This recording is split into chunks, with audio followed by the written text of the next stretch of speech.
America warm, nice and calm. You almost there. Yeah, I did it. I cried 2 tears in a bucket. Fuck it. Let's take it to the stage. You dig it? You knock a dude down, you get some respect.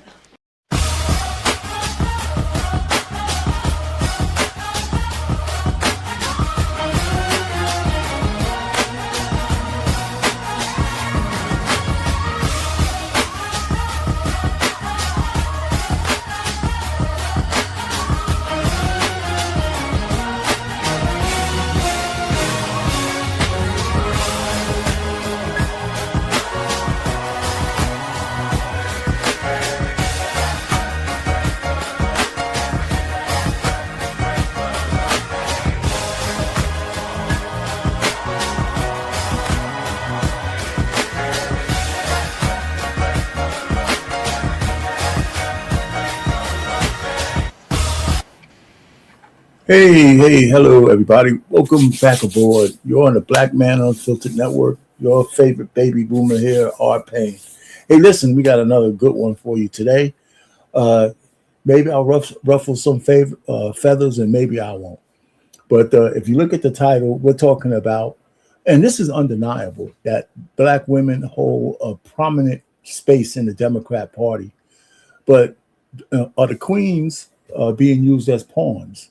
You know, and can both be true. So we're going to examine that a little bit, Joe. But first, everybody come in and settle in. And hope everybody's Monday has been good. We're back at it. You know, I look at the stock market every day. It's a good day today. So I'm a little bit better, a little bit happier today. But tomorrow is always Bloody Tuesday. So we'll see what happens tomorrow. So see what the president's doing to make things better or worse or whatever. It's we live in interesting times. So, but I think some interesting stuff I'm gonna say here. I got some clips, I got some music, I got a few things that we're gonna share today, and it's all gonna be based on what we're gonna talk about, and I think it's gonna be interesting. I'll drop the link at some point, and so people could come up and if they want to. Or you could just hear me rant for 45 minutes. But I think, and no matter what I say, I think there's a modicum of truth in everything I'm gonna tell you. And I look at these things in 3 parts. So we're gonna talk about that. But first, let me go ahead and break the ice the way I want to, and so you guys can share this one with me. And it's my first little musical clip I showed to the fellas on Friday. Now I'm gonna share it with you guys today, so some of you guys know I dabble with the AI music, and it's kind of funny. It comes in stages, it's stages. I come up with a theme. I have something on around the baby boomer theme. I have a tool that will write lyrics. Then I take those lyrics, I get an avatar, this one, the avatar, you'll be surprised with that, who the avatar is in this one.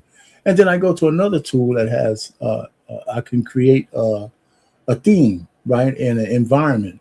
And then, of course, you have a person singing, lip singing to the song. And I think this one is pretty good. So we're going to play it. And, while we get people coming in and before we get started, then I'll tell you the outline of what we're going to cover and all that kind of good stuff. So here we go. Here we go.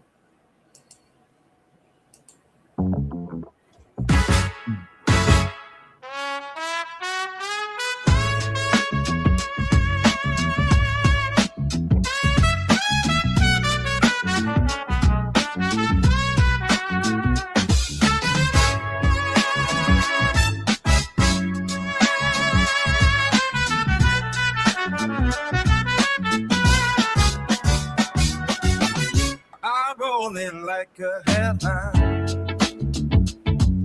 smooth with the chrome on the mind.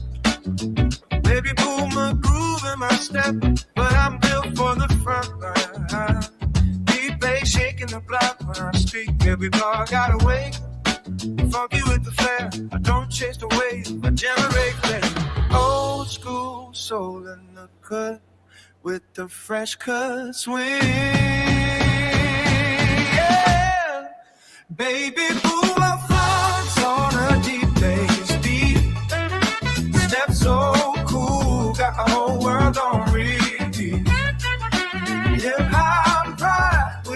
the velvet smoothie.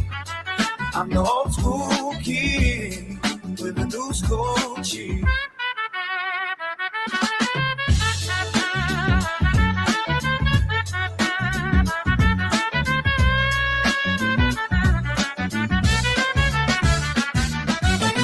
I learned from the vinyl crack code. Now I'm spinning in a digital flow. Confidence locked in my posture. Let the whole out city know. From the basement to the skyline, I keep that rhythm alive. Boom, my heart, hip hop spark, making every low note drive. When the kick drum drops, it's a thunderclap, and I rise with the tide. Funky, rapping my blood deep, blazing my chest, yeah. I'm built to ride.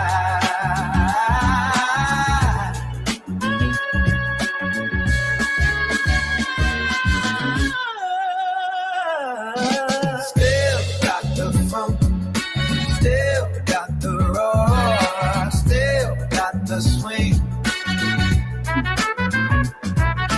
Still got the funk, still got the roar, still got the swing. Baby, pull my foot on a deep bass beat. Step so cool, now the whole world on repeat. Hip hop pride with the velvet smoothie. I'm the old school kid with a new skin cheek. Yeah, I keep it confident, loud and clean. Favorite baby boomer with a bass I need.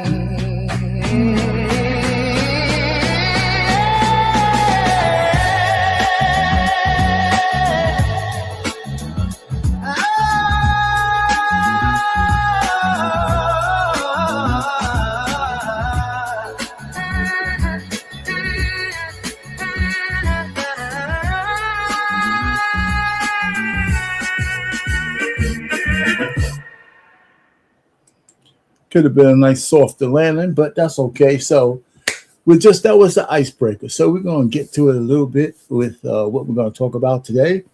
And of course, like I said, refer to the title, Black Women in the Democrat Party, Queens or Political Pawns. And I would tell you that you can make up your own mind, but there's a little bit of both going on. So, but before we get started, there's a couple of terms that I'm going to put up for you, so we know what we're talking about, okay? So here's what I think about the Democrat Party anyway. And it's not just me. I think they admitted this themselves. Yeah, that was there. There's a cool brother up there saying, listen, the Democrat Party themselves have trouble with men. They spent a decade telling men that they're toxic. They spent a decade trying to say, men are too hard. And essentially, the Democrat Party has become a gynocentric kind of party, pretty much dominated and run by women. You see a lot of the recent elections coming up, who has the loudest voices and all of that kind of stuff. And so it's gynocratic, so let's look at it. Let's look at it a little bit. When we say gynocratic, what do you mean? Because it's not a made up term. So when we say a gynocracy, right? Essentially, it's a political movement, but it's run by women. Okay, and in order for that to succeed, you got to have a few elements that work well. That work well for you. And lo and behold, in the Black community, now I don't think this was necessarily by design, but it just worked out that way.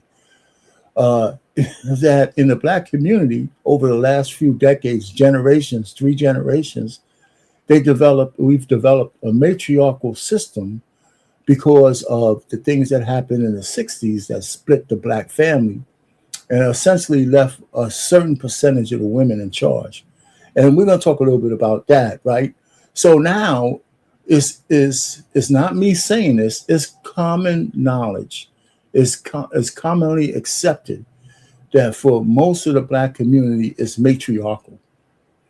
So if I was going to set up a gynocracy, my first experiment would be to see if I could corral the people who are the most matriarchal to see if they can help satisfy that need for women to be in charge and see how that works. Because our African American or Black American dynamic is pretty much the only matriarchal system that is here right now. The Latinos are not matriarchal. The Jews are not matriarchal. You know, the Aryan white man is not necessarily matriarchal either. But the Democrats are. And so if I was going to try an experiment, who better than give a bullhorn to than a Black woman, right? You give a Black woman a bullhorn and they'll trumpet anything you need them to trumpet as long as it makes them feel good, right? I mean, it's just the way it is. You want to promote anything that you want to promote. It's as simple as that. The alphabet mafia, give a Black woman the bullhorn. You want to tout, illegal immigration and anti-ICE, give a Black woman the bullhorn. You want to talk victimization and constantly feeling that you're being oppressed, give a Black woman a bullhorn. Okay, so that's what I'm saying. So that's where we are. So it's a perfect tool to give a queen the bullhorn to see what kind of work she could do for you. Because we got a whole bunch of subjugated Black men who listen to their women. I mean, that's not a mistake either. We got an overabundance of Black men who just go along to get along, right? I call this essentially, I call it the way that tool works is I call it the triple A effect. And it works on most women, but I know it works on Black women with steroids, right? It's triple A, right? The first one is attention. All women love attention. You give them attention, the attention they need, what they want. Now, in the days of social media, attention is like it's like, I don't know, crack. That's what attention is. The second one is accolades. Now, it ain't me, but we can go through TikTok and we just see a whole bunch of ladies, Black ones, especially talking about all of their achievements, their accolades, their bona fides, right? That's all they talk about. I did this. I got this. I'm this. I'm that. I'm this. I'm independent. I don't need no man. That whole 9 yards. Okay, so the accolades are important. And then finally, affirmation. All you got to do is affirm anything with a Black woman, and most women, but Black women especially, and that makes them feel good, right? I'm 5'1" and I weigh 400 pounds. Okay, but you're still pretty. You're still a 10. Right? I got 5 baby daddies by 5 different men, but I got it all under control. Don't worry about it, sister. You got it. The whole 9 yards. Whatever it is, it's never bad. And, so you give them attention, you praise their accolades, and some of that is good, right? And then the last one is affirm all the good shit and all the bad shit. Right? So you get the AAA effect. And you got that person on your side, right? You got that person. And this is something that's prevalent with liberals. It's really prevalent, and it works. And it's just the way it is. And we could argue it all. Somebody could come up here and tell me it's not like that. But,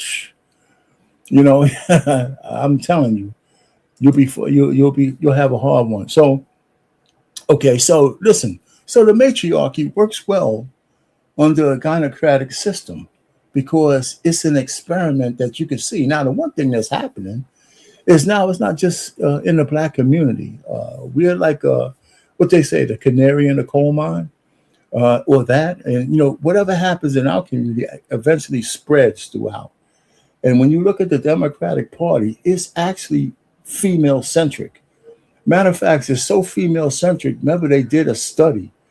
They commissioned $20 million to figure out how they could get men back into a fold. Well, I don't know how far they thought $20 million was going to go. But here's how bad it was. They came up with $20 million after Trump won. But guess who was leading the study? A woman. They gave $20 million to a woman to figure out how to get men back into the fold. that shit felt like a lead balloon. That was stupid. So what I'm saying is that first thing. So when I look at the sisters who the 92% voted for liberal Democrats, and most of them are all liberal Democrats, with just, empathy that's, pretty much they empathize with everything, right? It's irrational empathy over almost everything. And you can get them to be on your side and tout the things you need to tout. If you want to talk about gender, men and female locker rooms, you can find a black woman to tout that. If you want to talk about gender affirming care, mutilation of kids, you can find some women to talk about that and say it's okay. It's funny that Dwayne Wade, a man, is kind of the poster child for that. And he's a guy, but his wife is in on that too. So I'm just saying, it's an experiment that's ongoing, and whether it was all on purpose and all or not, it just happened to work out that way. So in the black community just happens to find its way as the spearhead of the Democrat move away from masculine men to men who are malleable and who will placate the desires of their females, even to the detriment of having a strong society. That's the way I see it. So in this case, are our queens, our black queens, are they pawns or not? Because let me put it to you this way: in a good chess match, some of the chess masters, they sacrifice their queen for a greater good, right? Look at Jasmine Crockett, right? An $800,000 educated woman who spent her time in Congress talking like a ghetto bug, a ghetto bug. And that's because at the time, they thought that's what black people needed to hear, an educated woman talking like a slug.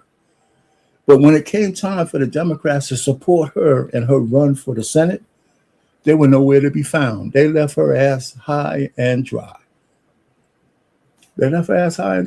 She tried to blame that on Trump, which was crazy. It wasn't his thing. The Democrats let her down.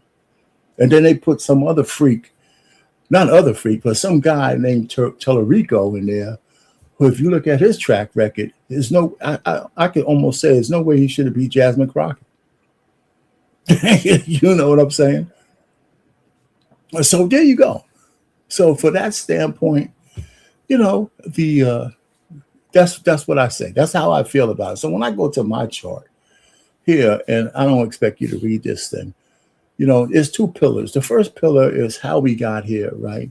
In the 60s, when LBJ signed the Civil Rights Bill, and he made this Faustian deal with the black community, especially the black woman, to say, we can take care of you. Your new husband is the government, and we'll take care of you as long as your man is not in the house. Now, every woman didn't take that deal. Contrary to what people say, every woman didn't take that deal. But it was enough who did to make a difference, especially if you project it out through through 3 generations, or through 60 years. So the percentage of women who took that deal, they created a daisy chain of generational curses, of one woman having kids, other women having kids. And so here we are today with 75% of our kids born out of wedlock. Where back then in the 60s, in 1964, it was only 25%, which is still high, by the way. So there you go. There you have it. So that's a perfect stew for the feminist party to say, hey, listen, we can prop up people, women, but in order to do that, we have to weaken the backbone of men. And nobody can really deny that the men of today are nothing like the men of yesterday. I would submit to you, one of the reasons why liberal women don't like conservative men, because they don't take no bullshit. They don't sit down and they don't believe in a happy wife, happy life. If you want to get, you got to give. So that's one of those kind of things. That's how I look at it. So people could believe in that or not. So I just think that the way our matriarchal system is for the black community, it keeps us on the plantation. You know, the Democrats were our worst enemy during slave time, and they didn't change. They just flipped the script, right? So we went from metal shackles to mental shackles. That's where we are now. We're still on the plantation. A lot of us are. And until Trump won this last election, where we started to see a little chink in the kink in the armor, right? Especially with men, because black men started to realize there's nothing in the Democratic Party for us, you know, except maybe the admiration of the women who want to stay on the plantation. And that's not enough. That's not enough. So, you know, I just say, how do we get off? How do we get off that plantation? I got a couple of clips. I want to play this clip for you. Let me do this. I want to play this clip with this lady talking. All right, it's just small. This is a short one, and I got a longer clip, but this clip I thought was pretty good because this sister talked about just in general where we stand, and this is a clip of a guy who took a clip, so it's maybe a minute long. Remember, being a victim is very profitable today. There's a greater payout for some people to do that rather than to actually apply themselves to a skill, discover what God-given gifts they've been given, because everyone has been given some God-given gifts, usually more than one. But it's easier to sort of rest on the laurels of, if I complain enough, if I join this group enough, if I act, bliggity enough, I said what I said. If I engage in all of this sort of nefarious activity and pretend that I'm suffering the same kinds of things that people in Frederick Douglass's era suffered, then I'm going to get free stuff. I'm going to get a break when I screw up. I'm going to be able to screw up as much as I want to and not suffer any consequences. I think there's a couple things that are really at play and kind of at the foundation of that mentality, that where the gap is ignored, the gap where Black people were thriving, Black people were homeowners, Black people were getting married, having children, successful families. They were God-fearing. They were going to church, and not just going to church. They were living out the gospel of Jesus Christ. Like, they were walking in authority in the earth, right? But there's a couple things that are at play. There's no fear of God. There's no fear of consequences. We are now for the very first time, the very first fatherless generation who are now young adults, and they were all raised by women who hate men. Let me stop it right there. There's no lie in what she just says. There hasn't been more of a collection. Now, I know we talk about misogyny a lot. Women like to talk about that because y'all have a greater access to, not a greater access, but y'all use social media more, and y'all like buzzwords. But there's no greater detriment to relationships than the misandry that exists by such a large group of women against Black men. And it's kind of funny because you're the guys who are raising the Black men that you hate. And she just said it. Never happened before. And it is this, it's this ethnicity where it is the most prevalent and where it is the most pronounced. Fatherless generation who are now young adults, and they were all raised by women who hate men. This has never happened before. And it is this, it's this ethnicity where it is the most prevalent and where it is the most pronounced. And I believe that, sort of the cycle that people keep sort of going in and out of, right? Where there's government dependency, where there's way too many women raising boys, and I'm talking about like a gaggle of geese, like a hen house. Now, listen to what she places response. I wanted to stop that right there because his brother's okay. But the point really is, I wanted to make that point because it's true. So if I was, the commercialism of the split between the Black man and the Black woman, there's a commercial benefit and there's a political benefit. But it's all being spearheaded by the women with the bullhorns, right? The women who has the platform. And the sisters, let me say, man, the sisters are doing really well in a lot of areas in terms of higher office, in political office, judges, assembly people. They're sitting on boards. They're doing police chiefs. I mean, how many times you see a police chief and all that kind of stuff happening, you know? So all I'm trying to say is then what kind of person are you and what do you believe in? You know, are you a flaming liberal with unbridled empathy for everybody who's a bleeding case? Or do you have some conservative values, looking for family, looking for husbands as opposed to partners, whatever? What kind of person are you? And right now, most of the women in the Black community are liberals, especially the ones who are seeking power. And their philosophy is all over the place. Some of the things are self-destructive. They're not sustainable, and that's the problem. Okay, and then I'm gonna get to that point because there's three parts to this. This first part, I wanted to talk about the matriarchy, the gynocracy that the Democrats are trying to build with the feminists. And, that's why Kamala Harris was such a big deal to become president. Everybody and their mother knew that she's not a good candidate to be president. I mean, Hillary probably would have been better. In fact, I voted for Hillary. That's when I was still on the plantation. I actually voted for her over Trump. And that's after 8 years or 2 terms of voting for Barack Obama when I thought he was Black. And so, so people change even at older age. So there you go. So anyhow, I like this. So there's I have this other clip that'll bring you from the 60s to where we are now.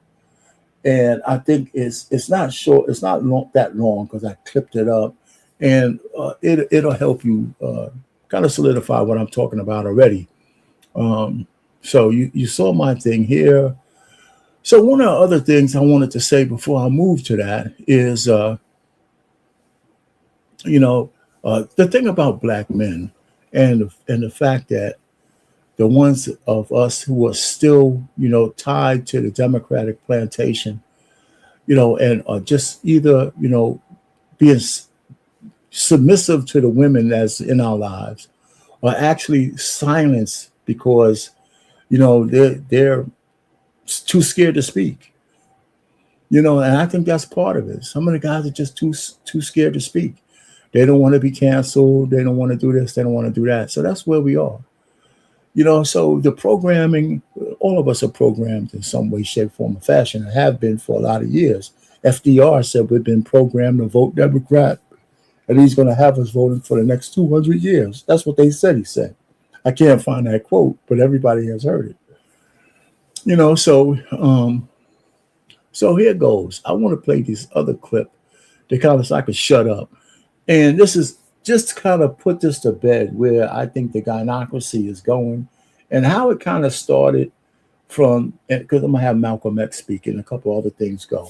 And you'll see that the liberals have no issue, no problem using the pawns in their and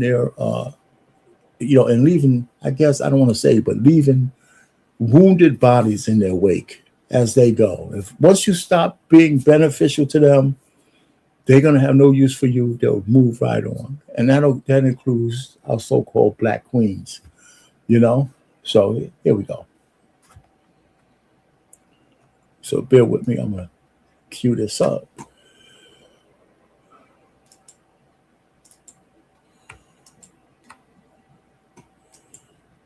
Let me stop that.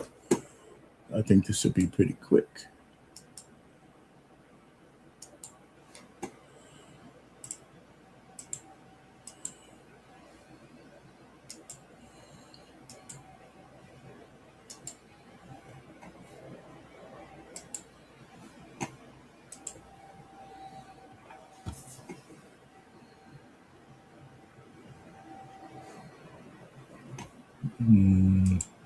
Civil rights issue, namely the race problem, integration, civil rights issue, are all nothing but tools used by the whites who call themselves liberals against another group of whites who call themselves conservatives, either to get into power or to retain power.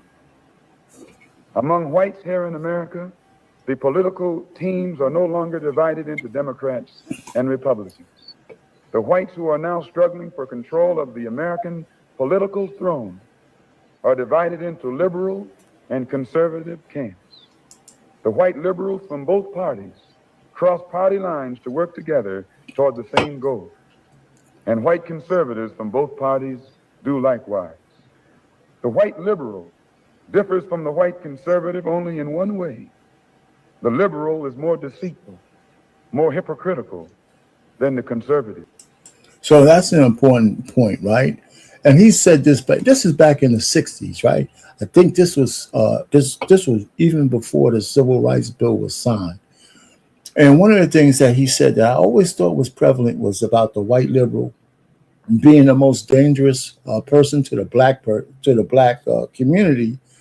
But today, the black liberal is the biggest enemy of the black community because the trap has been set.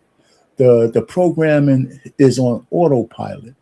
And so it's the black liberal, it's the bobblehead Sharptons, the D.L. Hugleys, the squad, all these people telling us that we're perpetual victims and we need the Democrat Party for handouts and we're too dog shit stupid to get IDs and learn how to vote.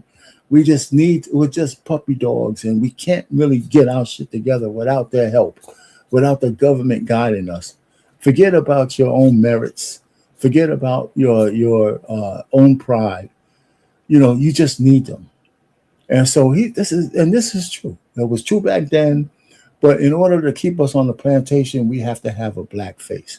So now we can't even have a politician. If they don't have a black politician, all of a sudden we think our needs are not being met. And we got all these black politicians, and I would challenge anybody out there to tell me, what has the Congressional Black Caucus ever done for any of us? Both want power, but the white liberal is the one who has perfected the art of posing as the Negro's friend and benefactor. And by winning the friendship and support of the Negro, the white liberal is able to use the Negro as a pawn or a weapon in this political football game that is constantly raging between the white liberals and the white conservatives. The American Negro is nothing but a political football, and the white liberals control this ball through tricks or tokenism, false promises of integration and civil rights. Okay, so there you go. You could believe this or not, but it's true. Like I said before, I look at the AAA effect that works on black women. It works on women in general, but I look at black women because it's on steroids. Attention, accolades, and affirmation. Those three things together, will put a woman into the feeling that you're on her side, and that if you say it right, and if you do it right, if your tone is right, you could probably get them to do almost anything you need them to do because they think that you're one of the good guys. In this game of deceiving and using the American Negro, the white liberals have complete cooperation of the Negro civil rights leaders who sell our people out for a few crumbs of token recognition, token gains, token progress. In the New York Tribune, in an editorial dated February the 5th, 1960, they pointed out that out of 11 million qualified Negro voters, only 2,700,000 actually take time to vote. This means that, roughly speaking, only 3 million out of the 11 million Negroes who are qualified to vote take an active part. And the remaining 8 million remain voluntarily. So I'm going to stop it there, okay? Because the percentages of blacks who do vote against the ones who don't is probably pretty much kind of same. Maybe not that extreme, but I'm sure there's a whole bunch of black folks who stay home. And we all know that. And the black people who do, right? And I think he makes one more point of who these people are. And essentially he says, he goes on to say they're part of the bourgeoisie. Today we would be saying the Divine Nine. Okay? That's what he would be saying. So I'm going to just kind of move on because to the next person I want to get to, because I have a lot of these clips. I'm going to just move on to the next person. And some of you guys might know this lady here. It's not the reason your neighborhood is in shambles. Black bourgeoisie. White people is not the reason your neighborhood is in shambles. White people is not the reason that you throw your flaming hot bag on the ground. White people is also not the reason for you having bulletproof glass or being fed through bulletproof glass in your neighborhood. White people are not the reason for you guys being baby mothers, for you having children out of wedlock. They're not the reason for that either. And they're definitely not the reason why you guys are killing each other. The truth is, a lot of these things that are happening within our community, we have control over. We can change them if we choose to identify and do something about these issues. But it is us that refuse to do anything about our own issues. And instead, we choose to blame other races of people. And that is why nothing is getting done. That is why we are constantly being shot down, not only by ourselves, but other races of people are starting to shoot us down because we are not doing nothing about the issues in our community. And they're spilling over into other communities where they are doing something about it. So the question is, should we be blaming white people or should we blame ourselves? You know, it's funny, this last Juneteenth, right, in Chicago, where they got the worst mayor ever. I know this is a black screen. They got the worst mayor ever because I got a thing right after this. They had 8 to 9 people die that weekend, 40 people shot.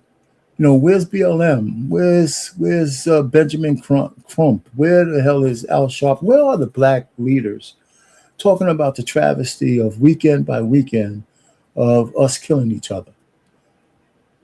You know, so we have a one-off where a white man might do something or an Asian guy might do something or whatever. Okay, so then we mobilize around that. But weekly, every single week, week after week, somewhere in this country, we're destroying each other, right? And there's no outcry anywhere. How does that get fixed? There's no party that's going to fix that. The Republicans won't fix it. The Democrats won't fix it. This shit is something that has to be done internally. It's got to be that when we become too tired that we don't want to take this shit no more. And then we actually point the finger at where it needs to be pointed. And we don't need anybody on a bullhorn trying to tout what the liberals want us to tout or try to tout what the Republicans want us to tout, right? There's something for us to fix. The churches have failed us, right? Because they're all gynocentric, right? That's not a lie. The pastors pander to the women who put money in the tithe. Okay, so there you go. So, I mean, we're kind of lost. Anyway, so let me go ahead and continue this one because this last guy is pretty good. And he's right. Most of the stuff was liberal. There's a feminine part to being a liberal. I don't know who needs to hear this, but the reason why a lot of other races don't like being around black people is not because they're jealous of black culture or black people. And let me explain to you guys what I mean by that. You guys, there's a growing and feminine narrative within the black community that the reason why a lot of races in America don't like black people is because they're jealous of black culture. And I sort of find that strange because what exactly is there to be jealous about? Are they jealous of the music and our culture that glorifies single motherhood, gang violence, and murder? Are they jealous that we as African Americans have some of the highest divorce rates, lowest marriage rates, and some of the lowest two-person household rates? You guys, as a fellow black person, I hate to burst your bubble, but the reason why groups of people do not like African Americans is not because they're jealous of us. It's because our culture has turned into garbage, which creates garbage people. And then those garbage people create garbage acts that make other people not want to be around us. The notion that people do not like you because they are jealous of you is feminine. It shows that the black community does not have proper critical thinking skills to solve problems. So what they do is, in a very feminine way, by the way, is divert blame and shame elsewhere. Because at the end of the day, we are human beings and we want to be communal. But if a human being has poor social and communication skills, they will say and or do anything to justify why they are not liked. And never in my days as a grown-ass man has a group of people not like me. And I said to myself, the reason why they don't like me because they jealous of me. What kind of sassy shit is that? The reason why you're not liked is probably because you are not likable. And don't get me wrong, you have two choices. The first choice is you don't have to change. You can. Well, see, that's the key right there. That's the key right there. Yeah, most people feel that they don't have to change because they don't think they're doing anything wrong. And that's true. It's prevalent. And then change, of course, comes at a cost. It comes with effort. It comes with a lot of stuff. It's hard to let go of the bad habits. Continue being obnoxious, annoying, loud, and disrespectful. But the thing is, you can't get upset when people want you away from them. You cannot say that people are jealous of you because they don't want to be around you. Because this is the life that you chose. You chose to express yourself however you want. So now you're going to be by yourself. The second choice is when you say, maybe I have a problem and maybe I'll change. Maybe I won't be able to act however I want, but I'll have a community that backs me at the same time. So changing is up to you. You don't have to change, but you damn sure have to live with the consequences of your actions. And this is why it's very important as functional Black men to stand up, because this is what femininity does to a culture. For decades, the Black community has been run by women and has been running straight into the ground. So if we want to fix the Black community, we need. All right, so he made a statement, so it's up to you guys to think, was he correct? Because the first part is correct. I mean, for decades, the Black community has been run by, at least a portion of it that grows exponentially every generation, has been run by Black women. And are we any better off today than we were when it wasn't being run by Black women? That's just a question you have to ask. And what's the difference? One, there are women who have achieved higher goals and they don't want to be subjugated to men. And then there are men who have fallen down on the job. And there's men who are just giving up because they don't want to compete from the standpoint for leadership in their own households with their woman. And they shouldn't have. Either you accept your man as your leader or you don't. So if that's a battle, guys, they say, well, let me just go ahead and play the field. Why dick around with that? I don't need the aggravation. So I don't know. So where we are today is in a bad way, and it's only getting worse. And the last lady said that this is the first generation of men that was just solely born by single women who hate men. So it shouldn't really surprise any of you ladies out there on why the men, the young men, are behaving the way they behave, especially towards women. Black male leaders who are God-fearing to stand up so we can have a good community again. I hope this helped. Victim can never be trusted, says Carl Young. Because I want you to know that I am more offended as an African-American woman than you will ever be. The chronic victim can never be trusted. The reason we could never be who we wanted and dreamed of being is you kept your knee on our neck. We could run corporations and not hustle in the street, but you had your knee on our neck. We had creative skills. We could do whatever anybody else could do, but we couldn't get your knee off our neck. See, that's the kind of rhetoric bullshit and he's good at it. They pay him well for that kind of stuff, and especially using past tense. We still have people who could run corporations. And there's no knee on the proverbial George Floyd knee on George Floyd's neck. There's not a knee on the neck of the complete and everybody in the Black community. It's just he's using hyperbole, rhetoric, and all that other shit. And he does it well. He keeps people right there on the plantation. Because there's too many people, it's easier to believe the bullshit he's saying and point the finger outside and say, I'm a perpetual victim, than it is to, go ahead and get done what you need to get done. Because we got a lot of successful Black folks, and nobody really wants to kind of focus on that. The chronic victim can never be trusted. It's a cruel jest to say to a bootless man that he ought to lift himself by his own bootstraps. Stay on your knees. Stay on the plantation, boy. I decided to be a free man. Slavery is a choice.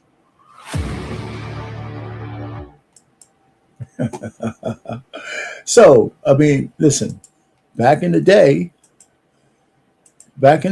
nobody would believe that. But today, it certainly sure is. Because slavery today is mental. It's all up here. It's all up here. You know, and there's a lot of people stuck on that plantation. And like I said, I try to put all these things in I guess in song, and I want people to listen to the words on how we are trapped, and that trap, man, has been sprung, and it seems like there's no way out, especially with the leaders that we listen to the most. The Knicks just won the championship, right? And there's a whole bunch of people putting pressure on all of these black men not to go visit Trump. You know, why would it? Listen, if I was on a team, I would tell all those people to kiss my ass. Not because I have any love for Trump, but who the hell are you to tell me who I can go visit? You don't visit the man, you visit the office. The owner of the team offered, and him and Trump are friends because Trump is a New Yorker, right? The owner of the team has accepted the offer to come, and they're asking Jalen Brunson whether they should go or not. What the fuck are you talking about? Excuse my language. If I was on the Knicks, I'm going to the White House. I am going to the White House. We need more black men to stand up to this bullcrap. Now, if you really believe that Trump has been so bad and that keeping illegals out of this country and all of that kind of stuff, getting them out, closing the borders, leveling off the trade deals, and getting gender affirming care out of the way and trying to get it, and all of that other kind of stuff. Oh, the guy might have low character. Well, what's that have to do with you? You visit the White House because you respect the office. You respect the office. So I'd be very disappointed in the Knicks if they do not go. That's just plantation thinking. Your liberal masters tell you what to do, and you genuflect, and then, of course, every one of those masters has a black female with a bullhorn telling you the Jamel Hills and the Carrie Champions and all of these, the squad, telling you that if you go see Trump, you're a bad person. I mean, that's crazy. It's just absolutely absurd. So we definitely are trapped, and we got mental chains on, and we need to break them. We need to break those chains. And so, listen, I got one for you. It's called legacy. We're going to rise again, because I believe that black men need to lead us off the plantation. There'll be people kicking and screaming, trying to fight you tooth and nail. But we got to come on. I'm not saying you need to vote for Republicans. I'm not even saying that. You just need to have independent mindset. That's what we need. We need an independent mindset. We need to change the way we think, the way we vote. We have to make people respect our vote. And right now, the Democrats don't respect our vote. They're trying to replace your black ass with all these illegal immigrants. And a lot of people don't even know that. You're being replaced. So here's another one of my songs. Listen to the words. This is not back in the cotton fields. It's all a metaphor of where we are today and how we need to think for a brand new modern day.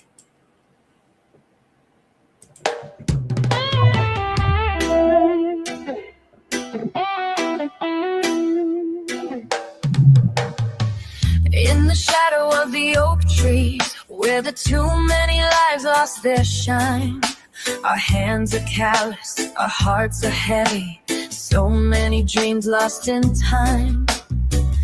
Fields stretch out like a memory, whispers blown in the breeze, yearning for a place where we can finally breathe.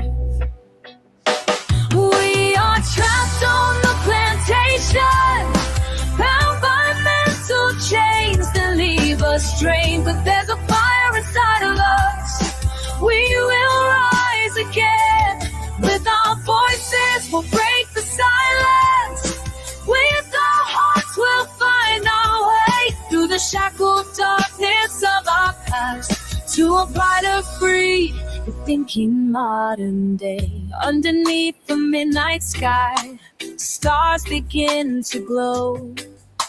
We gather round in secret, sharing tales of hope.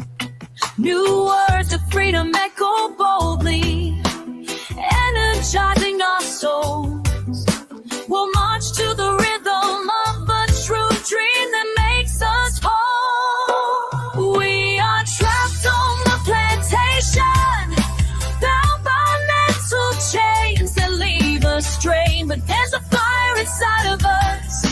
We will rise again. With our voices, we'll break the silence. With our hearts, we'll find our way through the shackled darkness of our past to a brighter, free thinking modern day. Every heart that's been broken, every life that's been torn, is a seed of revolution in the fields where we were born. So we'll stand up together, hand in hand we will fight for the dreams of our ancestors. We must claim our birthright. We are trapped on the plantation, bound by mental chains that leave us strained. But there's a fire inside of us. We will rise again. With our voices, we'll break the silence. With our hearts, we'll find our way through the shackled darkness of our past to a brighter, free thinking modern day. So let the winds of change come, let them hear our song. For we are breaking the mental shackles, and we will rise strong. From the ashes of our history, a new dawn will appear. Trapped no more, we'll find our way off the plantation, for our freedom is here.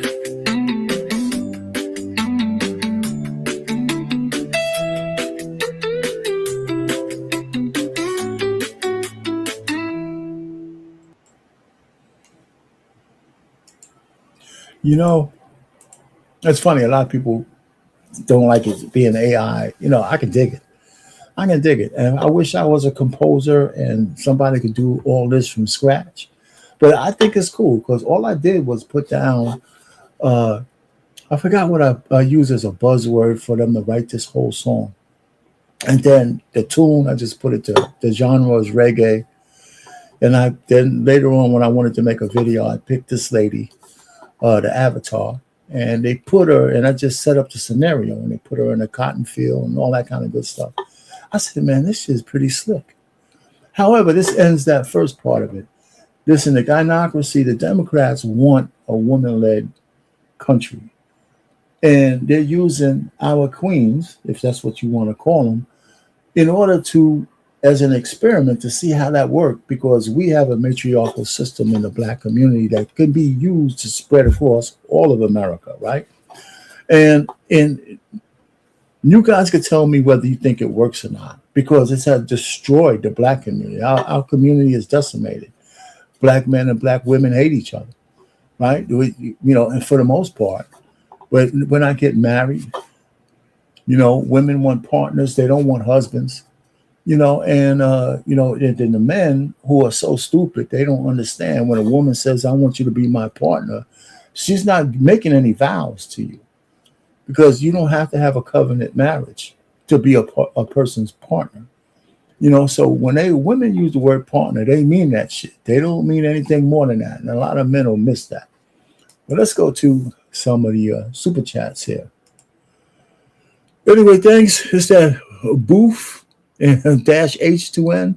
Well, thanks for the $5 to the. Is that Booth? That's how you pronounce that. Well, thanks for the $5. I appreciate you being here to the Black Man Unfiltered Network. Come back and hang out. And okay, Catelia, how you doing? Listen, oh yeah, member for 3 months. Yeah.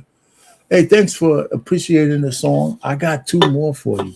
Anyway, because we're going on to the second part of this thing. And you know what? And nobody's come up, but I'll keep ranting. The first part was the gynocracy and the matriarchy and how that the black woman is being utilized. I could say used, but let's say utilized to further the liberal agenda of trying to have female control, of the feminist agenda.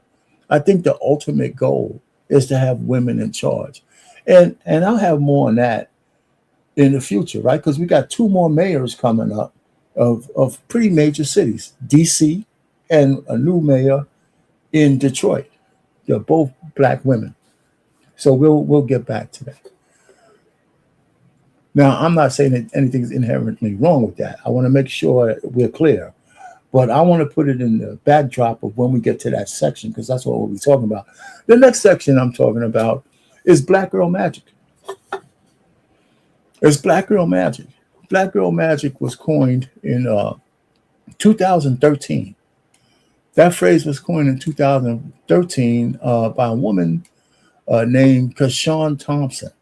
She coined the phrase, and Black Girl Magic kind of took off. And in 2014, a woman trademarked it. Her name was Beverly Bond, B-O-N-D.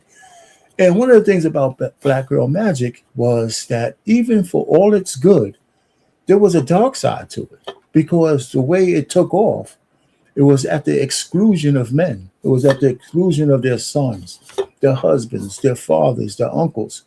So Black Girl Magic put the AAA effect on steroids, the attention put on steroids, the accolades put on steroids, pageantry, money, everything just solely for women, right? If you were a man, you're not getting any of this. But if you're a woman, the doors are wide open.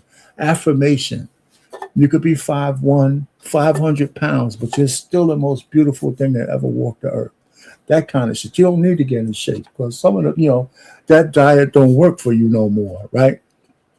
Everybody knows the big woman who was sitting on a stool talking about the diet doesn't work for her, like it's probably after she ate a big ass hoagie.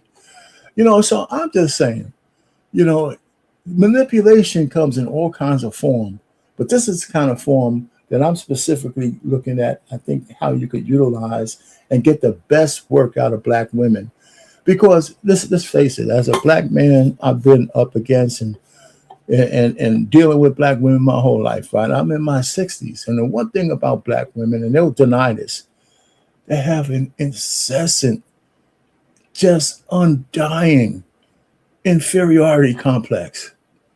No matter how good they look, no matter what they are, they just have this inferiority complex that makes them vulnerable to the AAA effect. It just makes them vulnerable to it. We could deny it all you want. The hair, the lace fronts, the this and that. And some of that's men's fault. I got to give it to you. Here's the one thing I agree with the women on. We got a whole bunch of men talking about, I want you to look natural hair, natural, none of that shit, the ugly ass fingernails, the long eyelashes, just look like transvestites. So men tell you they don't like that, but they want natural. But when women look at social media, all of those fake women are getting all the attention. They're not getting attention for marriage, but they're getting all the attention. So if attention is what women seek, they're going to do what attention garners. Some of them will go natural, but a lot of women ain't looking for husbands. They're looking to be played with, just like the rest of the chicks out there. So a lot of men fall trap. We say all this bullshit, but we like all the women with the big titties out and all that kind of stuff. So we got to take a hit for that, because we're driving the women to where the attention's at. So we can't, we're not innocent in this whole thing. And women say, I'm not doing this all for men. Well, you're the devil's a liar. Of course, that's what you're doing it for. So anyway, so I'm just trying to say, so Black Girl Magic has a dark side because it's exclusionary from all the men in their lives. And nobody talks about that, right? Nobody really addresses the fact that there is a dark side to Black Girl Magic. And it's a shame But I don't think everybody kind of looked at it that way, right? Because it's supposed to be such a great thing, Girls That Code, as if black kids have a whole bunch of. I remember Girls That Code when that came out. It's still prevalent, but guess what? It kind of presupposes that there's a whole bunch of places for black boys to go and help learn how to write code. There's not. Right, so you got this exclusionary thing that says Girls That Code because it's assumed that boys can find it somewhere else. Black boys, no, there's no such thing. I used to go to the Kips Bay Boys Club when I was young in the Bronx, and like 5 years in, the women, right, said, "Why is it just a boys' club?" Then they changed it to Kips Bay's Boys and Girls Club, which was fair, right? Because girls wanted to exercise and play basketball and use the facilities, right? So, but Black Girl Magic had no such thing no room for men. And there's nothing that epitomizes that more than Ice Cube when he was trying to put together the contract with America for the black people, and a whole bunch of women came down on him because saying black women's needs are outside the realm of black America. I didn't say that. The women said that. Okay? And it was amazing. Okay? So, listen, I mean, it's just one of those kind of things. So let's go ahead and I'm going to go find that for you. And we're going to play that. I had on one thing. Let me go find it. Where's it at? Anyway, so there was this, like I said, there was just like the Kings of, I think it was the Queens or something that came out, the Queens of whatever. They were on Fox Soul, and that's what they talked about. What's in this thing for us? That's what they were saying. It was weird. It was absolutely weird. So let me go ahead and find that link, and I'm gonna put it up as soon as I get to it. I thought I had it in my thing, but it wasn't there. So just bear with me for a second. We're gonna get it. I'm right. I'm almost there. All right, here it is.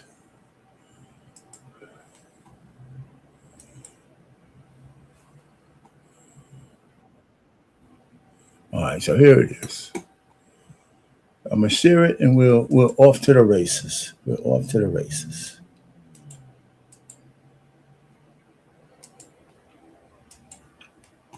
Thing with George Floyd happened.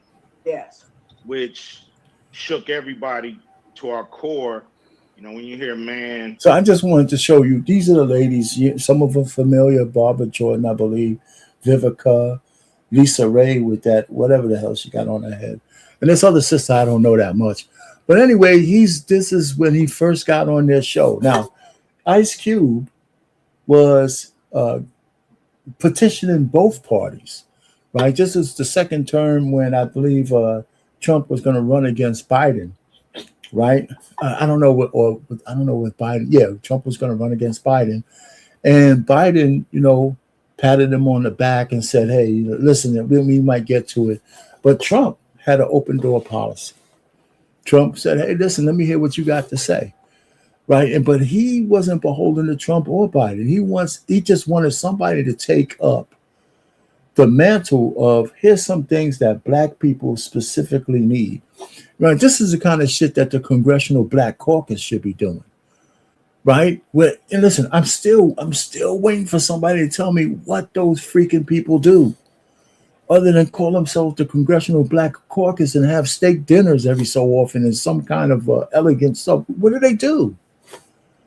Well, where did they, in 1971, when they were formed, there was a lot of people don't realize this. Nobody talks about it, that black men coming back from the service when the GI Bill came out, but they were rooked, Right, the GI Bill was implemented in such a way that it was left up to the states to mediate how it was done. And every state, almost every state, excluded black men from getting the benefits of the GI Bill. Where was, even though it was long before 1971, where was the Congressional Black Caucus to go back and heal those men who were wronged by not being able to participate in the GI Bill? Those are the kind of reparations that are called making it right, that you could trace easy. You don't have to be slavery. There's a lot of ills that the government did to people that they made right if you couch it right with the right lawyers. They still owe a lot of GIs for what they did with the GI Bill. Go look that shit up. Anyway, so he's over here talking to these women, these lovely so-called queens. They call themselves queens. And so he's kind of outlining what he's done, but I'm going to just skip to the part. I'm going to try to skip to the part where it gets nice and a little heated, okay? I understand that. I'm not going to give him no plus signs. I want a plan that pinpoints black people. We don't know if any of them going to do it. But when you have a person on record as a campaign promise, you have more to go at him with, because he's told the world this is what he's going to do. And if he doesn't deliver, he looks bad to everybody. Now, why hasn't dude done it in 3 years? I don't know. Nobody's been pressing him. Everybody's been like, he's the boogeyman, run. And nobody's been pressing him on behalf of black people, because we've been just waiting for Democrats to get back in. I do not agree with you on that statement. There has been a lot of people that have asked him, what about the wall? What about the kids? I mean, there's a lot of things that I understand that. I'm not going to give him no plus signs whatsoever. That, but check this out. You see the hyena? Vivica, I saw a thing where Vivica Fox goes in on a young 21-year-old man whose mother was wronging him, and she just attacked him. She attacked this young guy. He was crying on the stage. It was like a savage attack. I've never seen something like that before. I mean, this woman is bitter, man, and she's paying her dues now. I'm talking about pressing him to give things to black people. These are country issues. I'm talking about black people pressing him to give things to black people. Everybody treated him like the boogeyman. Nobody would go and press him to give things to black people. The stuff that he's doing to the rest of the country, I understand that, but we raggedy. We got to get our. We have to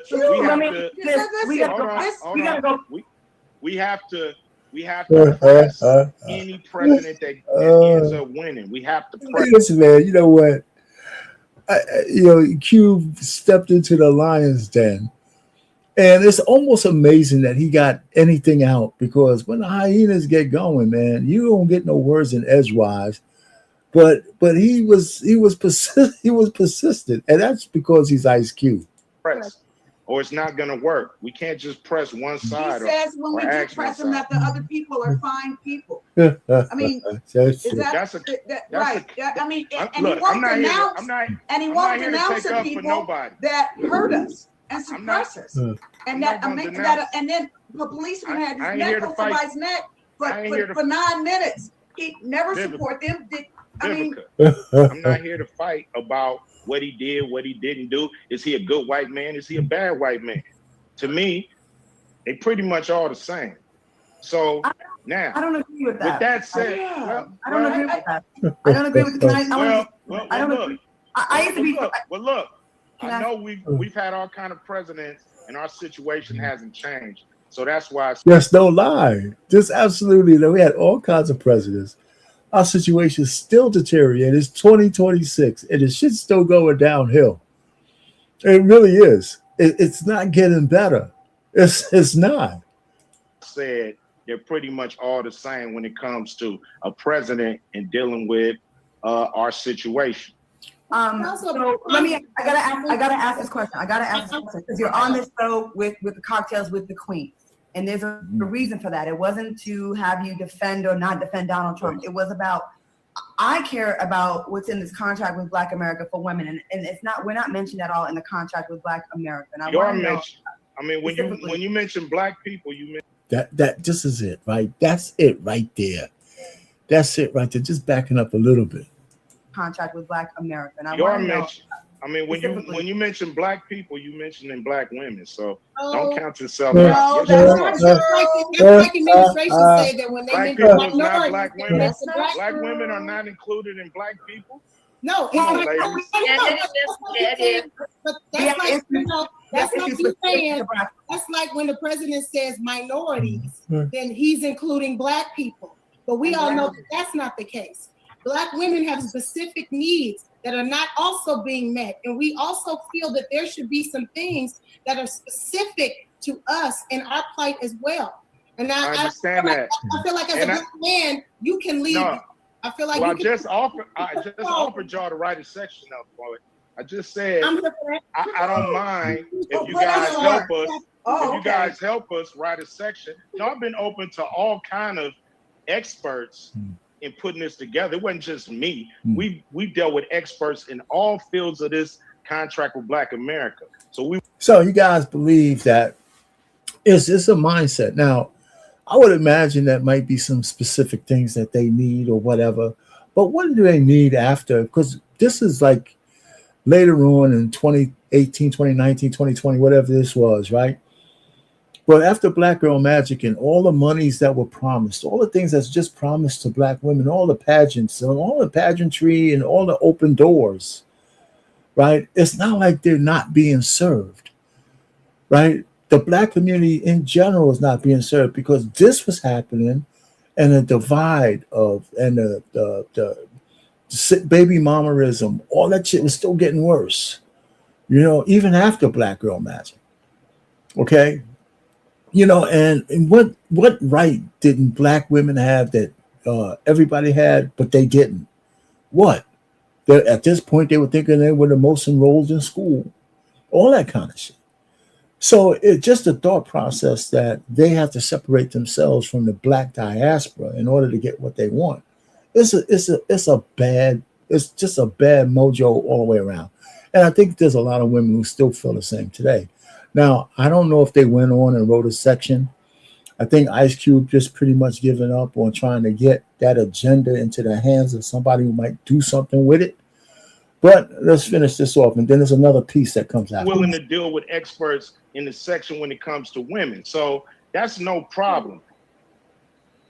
Liberalism is a female. No, so this is this guy. Listen to this guy. And he finishes off. And he starts out by saying liberalism is a female trait. And I don't disagree with him at all. Now, of course, men could be liberals. But when you think about liberal men, and I'm not talking about actually people getting in fist fights like that. You know, let's move that to the side. We're thinking about the way the men think. This unbridled empathy for everybody, because you know, whether they deserve it or not, we should care for everybody who might not make it. Trait. So why would a Black man be loyal to liberals? The answer is simple. Simping, or he's gay. Or he's ignorant.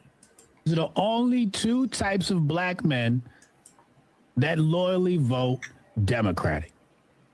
Black men who vote for Democrats are simply following behind misled Black women. That's true. They are men without a backbone. The truth is, for the sake of keeping Black women happy, Black men align with the Democratic Party. Some of them even feign Democrat just to get close to a woman. They have no aura, charisma, and they don't take their apex. So they had to resort to pandering to be around women, because they'd rather be a woman's pet than to be her leader. And they all... Well, you know, listen, and I stopped it there because we're supposed to stop this every so often anyway. Now, I've seen this spoken out on the white community, white TikTok, where there's a lot of white liberal women who have a litmus test for the men they date. And the first question they ask them, or the question they ask them is, who did you vote for?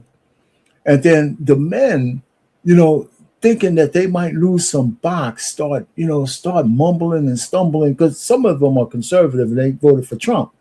And they know once they tell this liberal chick that they voted for Trump, the date's pretty much over. But instead of just telling a lady, I voted for Trump, so what is it to you? They mumble and stumble, and the girls come on TikTok and laugh at the guys because they know the guys are saying, damn, man, I waited a long time to get a chance to get some of this ass. And now, just because of this one question, I'm going to be eliminated. And God damn it, we already ordered our food. I can't even get my money back. So they strategically wait until they're sitting down and getting ready to eat. So the point really is that guys got to stand on their square. You got to stand on your 10 toes. Like I told my family, I voted for Trump. How can you vote for me? He's a racist. I said, listen, I'm from New York. All of a sudden, he was everybody's best pal. So now he's a racist, but that's not why I voted for him. He's got low character. I can dig it. But I was going to vote for him 10 times over before I vote for Kamala Harris. Open borders, transsexuals in men and women's bathrooms, gender affirming care, soft on crime, just liberalism, unfettered immigration. I can't go for none of that shit.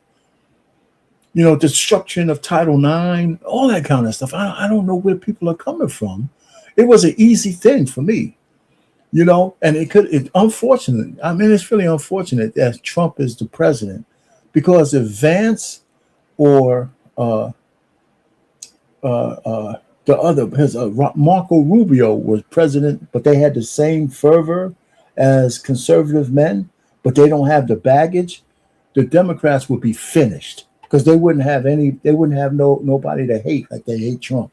And you could mobilize people around hate. Always turn out to be weirdos. While some do it for acceptance, others do it out of coercion and threat. Black women have so much power in America that when they unite, they can ruin your life with only a social media account. Black men have been... Well, let's not gloss over that. It's not just black women. Women in general, right? Women in general can destroy a man with a tweet. Black women can do it, and they call the cops on black men on a regular basis.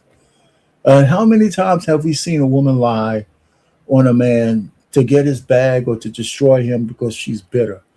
And it happens more often than not. So, again, the brother's on the money. Punked by their own women, held hostage to the Democratic Party out of fear. Fear of being labeled a coon or a sellout. Fear of being blackballed. That's the Knicks right now. The Knicks are contemplating whether they're going to go and to accept an invitation from the president because he's Donald Trump, because they have a fear of being blackballed and all of this kind of stuff. And when are men going to stand up and say, listen, it's not up to you guys to decide. Just like what happened to Jackson Dart. He's not black, but he introduced Donald Trump, and he had to do press conferences on why he did it. Man, I would have told everybody to kiss my ass. It's America. It's still America. If I feel like introducing the president, I want all you guys, that's it. Shut up. And now he ain't talking about it. One of his teammates came out, and I would tell my teammate, man, it's none of your business what I do. It's just really, really bad. And these are the people who want to be in charge and want to censor everybody. That whole woke shit has to stop. But men need to stand up and call it out when they see it. You see Stephen A. Smith double packing and, flipping upside down when the women came after him for what he said about Jasmine Crockett, and he was 100% right. They don't even let black men on the black podcast circuit if they don't align with the Democrats. It's that bad. Black podcasts are in the business of making money, and advertisers don't pay black Republicans like they do black Democrats. Doing so could get your podcast blackballed. It's as if black identity is directly tethered and bound to the Democratic Party. Now that is some good brainwashing. Do you even have leverage if one party knows they can count on your vote? Why should they do anything for you when they know you won't defect to the enemy? This is common sense in negotiations, but women don't think, they feel. Mm. And all of black politics is about the feels. Mm. They didn't like something someone said or how they said it, blah, blah, blah, blah, blah. But rarely do they examine things without bias. The ignorance of the black vote is held in place by black political grifters who get direct checks from the Democratic apparatus to lie and deceive our people, to make them believe they only have one option. But what happened after Biden got elected? Black pundits and influencers complained that the job opportunities and checks stopped. Why? Because the job is done and they don't need your black ass anymore. You were a DEI hire. All like That's exactly right. I mean, you know, it's one of those kind of things that we just need more people to give that perspective of what's going on out there. And that, you know, that black folks have been used by the Democrats for years. A lot of people don't realize that there was 5 separate times where the Democrats had the House, the Senate, the Supreme Court. They had all the power and they did nothing specific for black people. When I say specific, we wouldn't be talking about reparations if they were ever serious about it, because they would have done something about it. They could have made a whole bunch of old veterans whole from being rooked when not being able to participate in the GI Bill. They could have done a lot of things specific to the minority group called Black American, you know, without it being just based on race. It's based on actual wrongs that you could trace to who was actually harmed. So I'm not even talking about slavery reparations, which is a whole lot different than the fact that when a traceable entity does you wrong, you could take them to court to make you whole. And that can happen 10, 20, 30 years after the fact. It don't have to be, you know, the next day. So the point really is, you know, the Democrats have done nothing specific for us but destroy our lives. And we were willing participants. If you think about Sanger and the eugenics program, as a culture of black people, we are marching down to the witch's tower and we're getting rid of all our future leaders by the millions over the years, right? If I'm at a certain economic status and I'm a woman, I might have 1 or 2 deletions.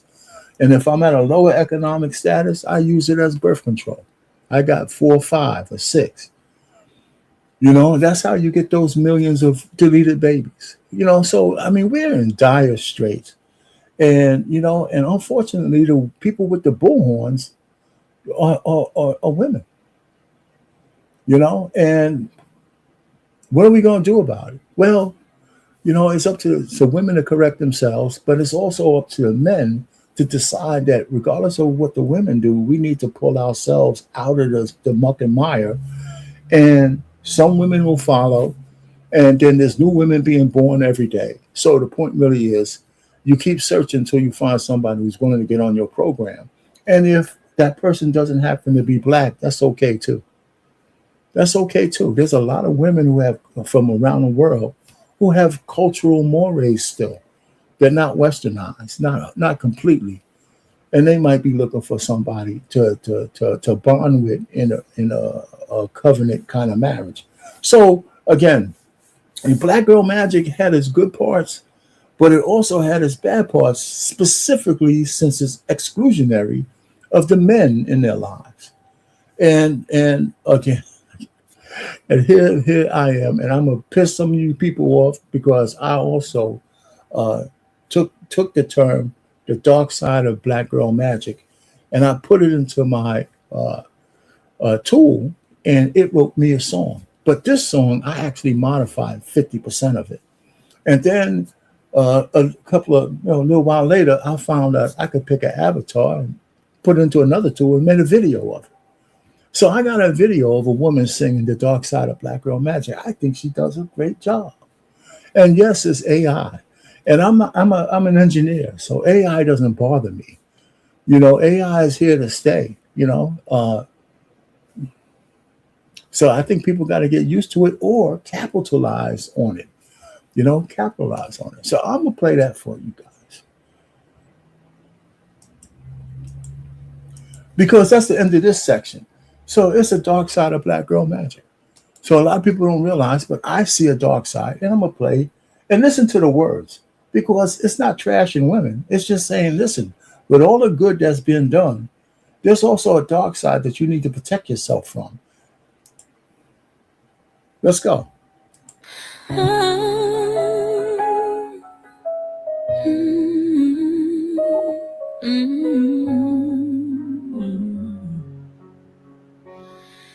In the shadows where the light won't shine, feminist stories are told with evil in mind. Black beauty is masked by lace fronts and filters. She wears a crown of thorns while her community withers. Magic lingers in the dark unseen. This is the dark side of Black girl magic. It's born from lies and ashes, leaving life so tragic. With every passing year, she neglects her sons, leaving him unprepared for the world. He's the forgotten one.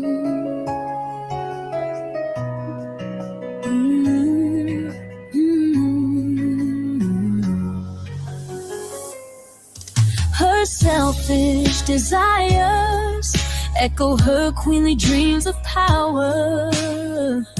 With every step she neglects her need for a king. And in the mirror her reflection cause a mind to wander. Nefarious spirits whisper, forget the face of your father. Gather the pieces, rest, recline to spark. This is the dark side of Black girl magic. It's born from lies and ashes, leaving life so tragic. With every passing year, she neglects her son, leaving him unprepared for the world. He's the forgotten one. From the depths you must begin to recognize and reflect that Black girl magic without a man is not a lasting flame.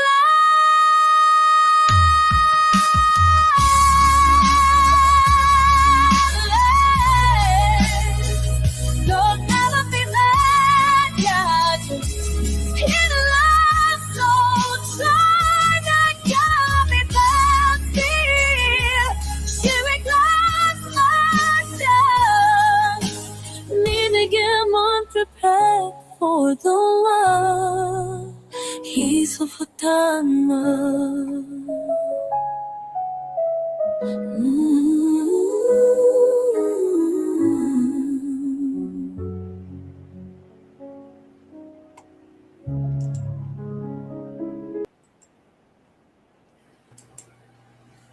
What's going on, man? Chilling. That's that's interesting. What's happening, man? That is very interesting. So listen, I'm on my third part of this thing. So have you seen any of the show already? I've watched. I'm not going to go back. Yes. All right. So one of the things I talked about the whether the sisters are being used as pawns. We could consider them queens, but every so often in chess they sacrifice the queens in order for a greater move. So I'm just saying the last part I was going to say is the accolades part, that the achievements that Black women have made in the public sector is something that can't be denied. It's something that can't. They're being elected. They're going off, but there's a problem, and I wanted to kind of talk about the problem, and I got to go through a list of things that is hitting the news, because with the greater response, with the greater accolades, the higher your responsibility is for your community. You know, so if you're a judge, it's supposed to be. So if you're a judge, I'm not supposed to catch you banging out the police fucking chief in your office. You know what I'm saying? That's just not supposed to happen. You know, I mean, come on. And you're a married woman and your husband's a judge down the hall. Oh, wow. Yeah, her husband's a judge too. He's got to be in the same building. I mean, so their marriage is fractured. He has to know they're probably both in an open marriage or something. So, but that's just one example. So what I was going to do, and since you're here, I mean, you have any comments on what you think the Democrat Party uses? No, not just this one is about black women, but don't they use the people they need as pawns? Period. That's both parties' problem. Right. But we're just talking about.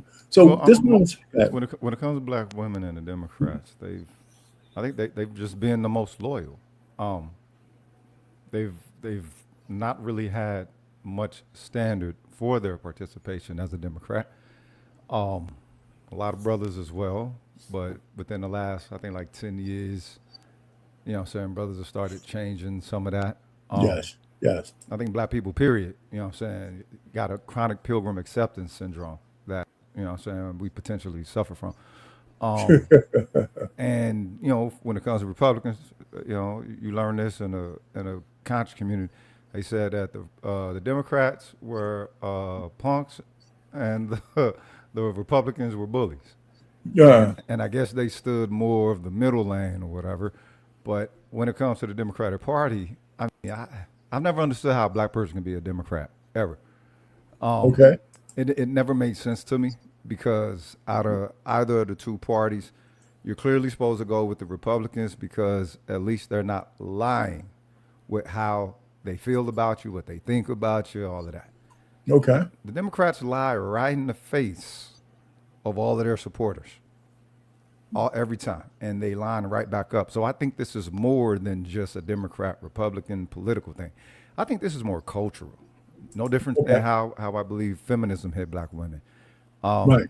I call it the coldest form of pimping in the history of all existence. And I think that because of that, you know, basically the white woman was able to get in the black woman's ear at a time where the black family was, you know what I'm saying, fighting for enrichment, uniting, you know what I'm saying, culture, community, all that. You know what I'm saying? White bishop was able to get in black women ear at the same time when we find this whole damn system right in front of the world. And she was able to tell her, that nigga right next to you, helping you fight us ain't shit. Yeah.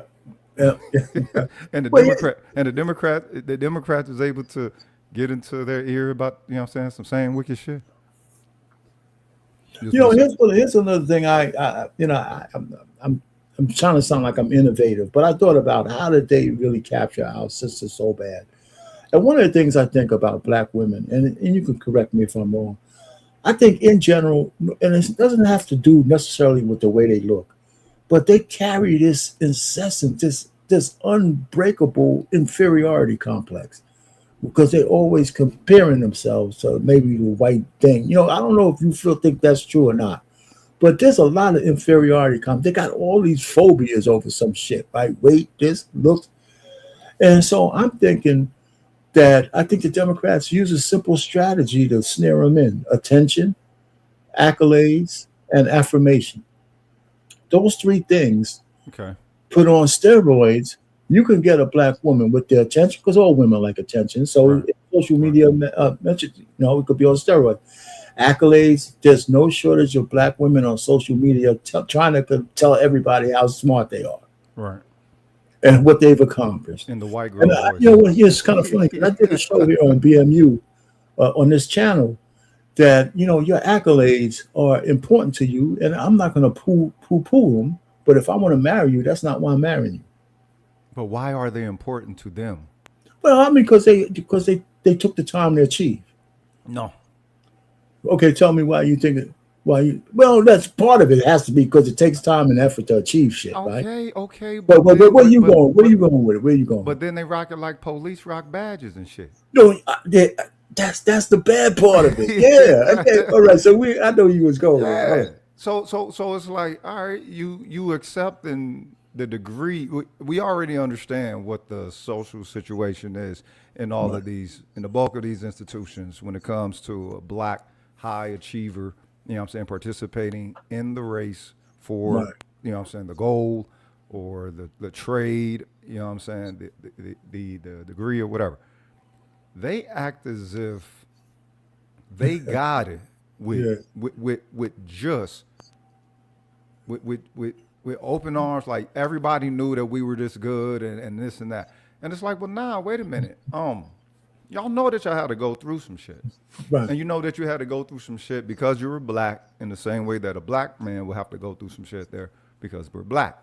But the thing is, they try to wear that the woman part of it.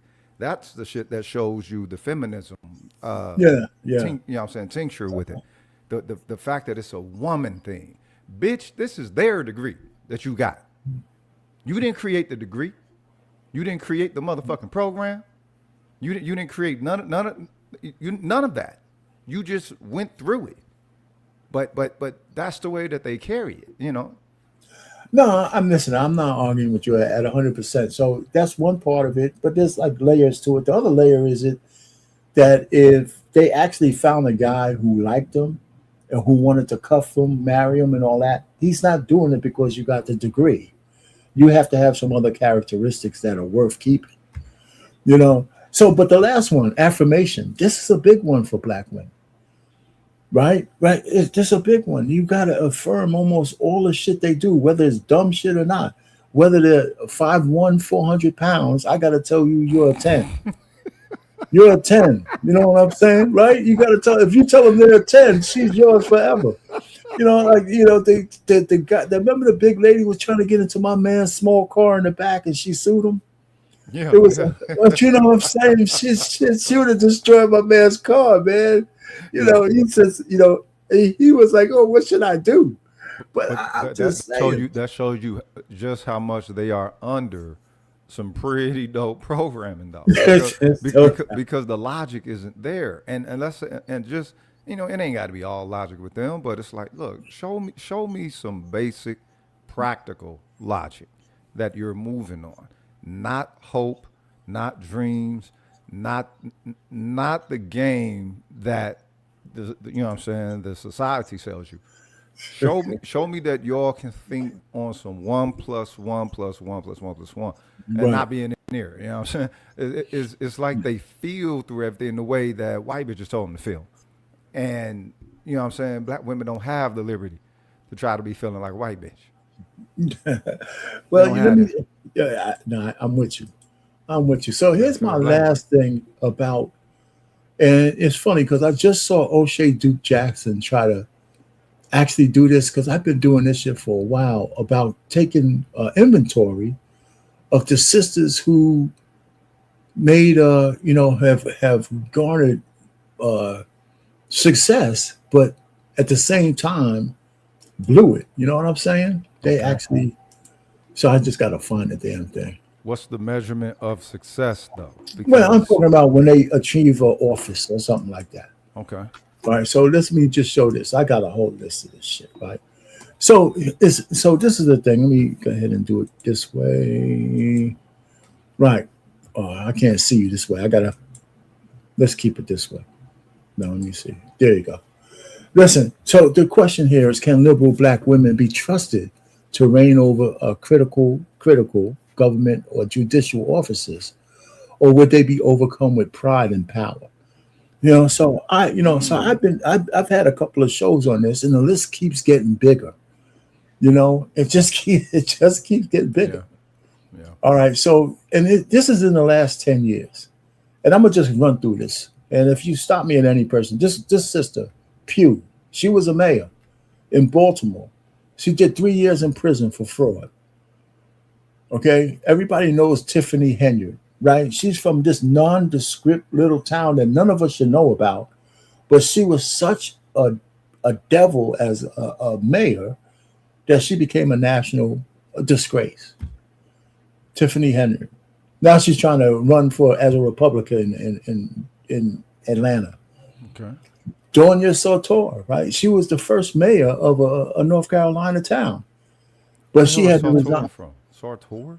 Sartor, right? So she's a sister. She had to resign. She pulled a gun on a cop. They had to order her files. She got into all kinds of trouble. Okay. Of course, we know Fannie Willis, who hired a guy for $700,000 and banged the money out of him on nice lavish trips, and blew the case with Donald Trump.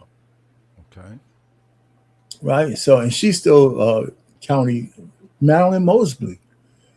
Pretty little thing, right? Fraud, mortgage fraud. She didn't do any time, but when it was time for Biden to pardon her, he forgot all about her ass, and she was a hard, a real supporter of him and the Democrats, and they're all liberal Democrats. Jasmine Crockett, liberal Democrat, condescending, cosplay queen with an $800,000 education, try to act like a little ratchet chick.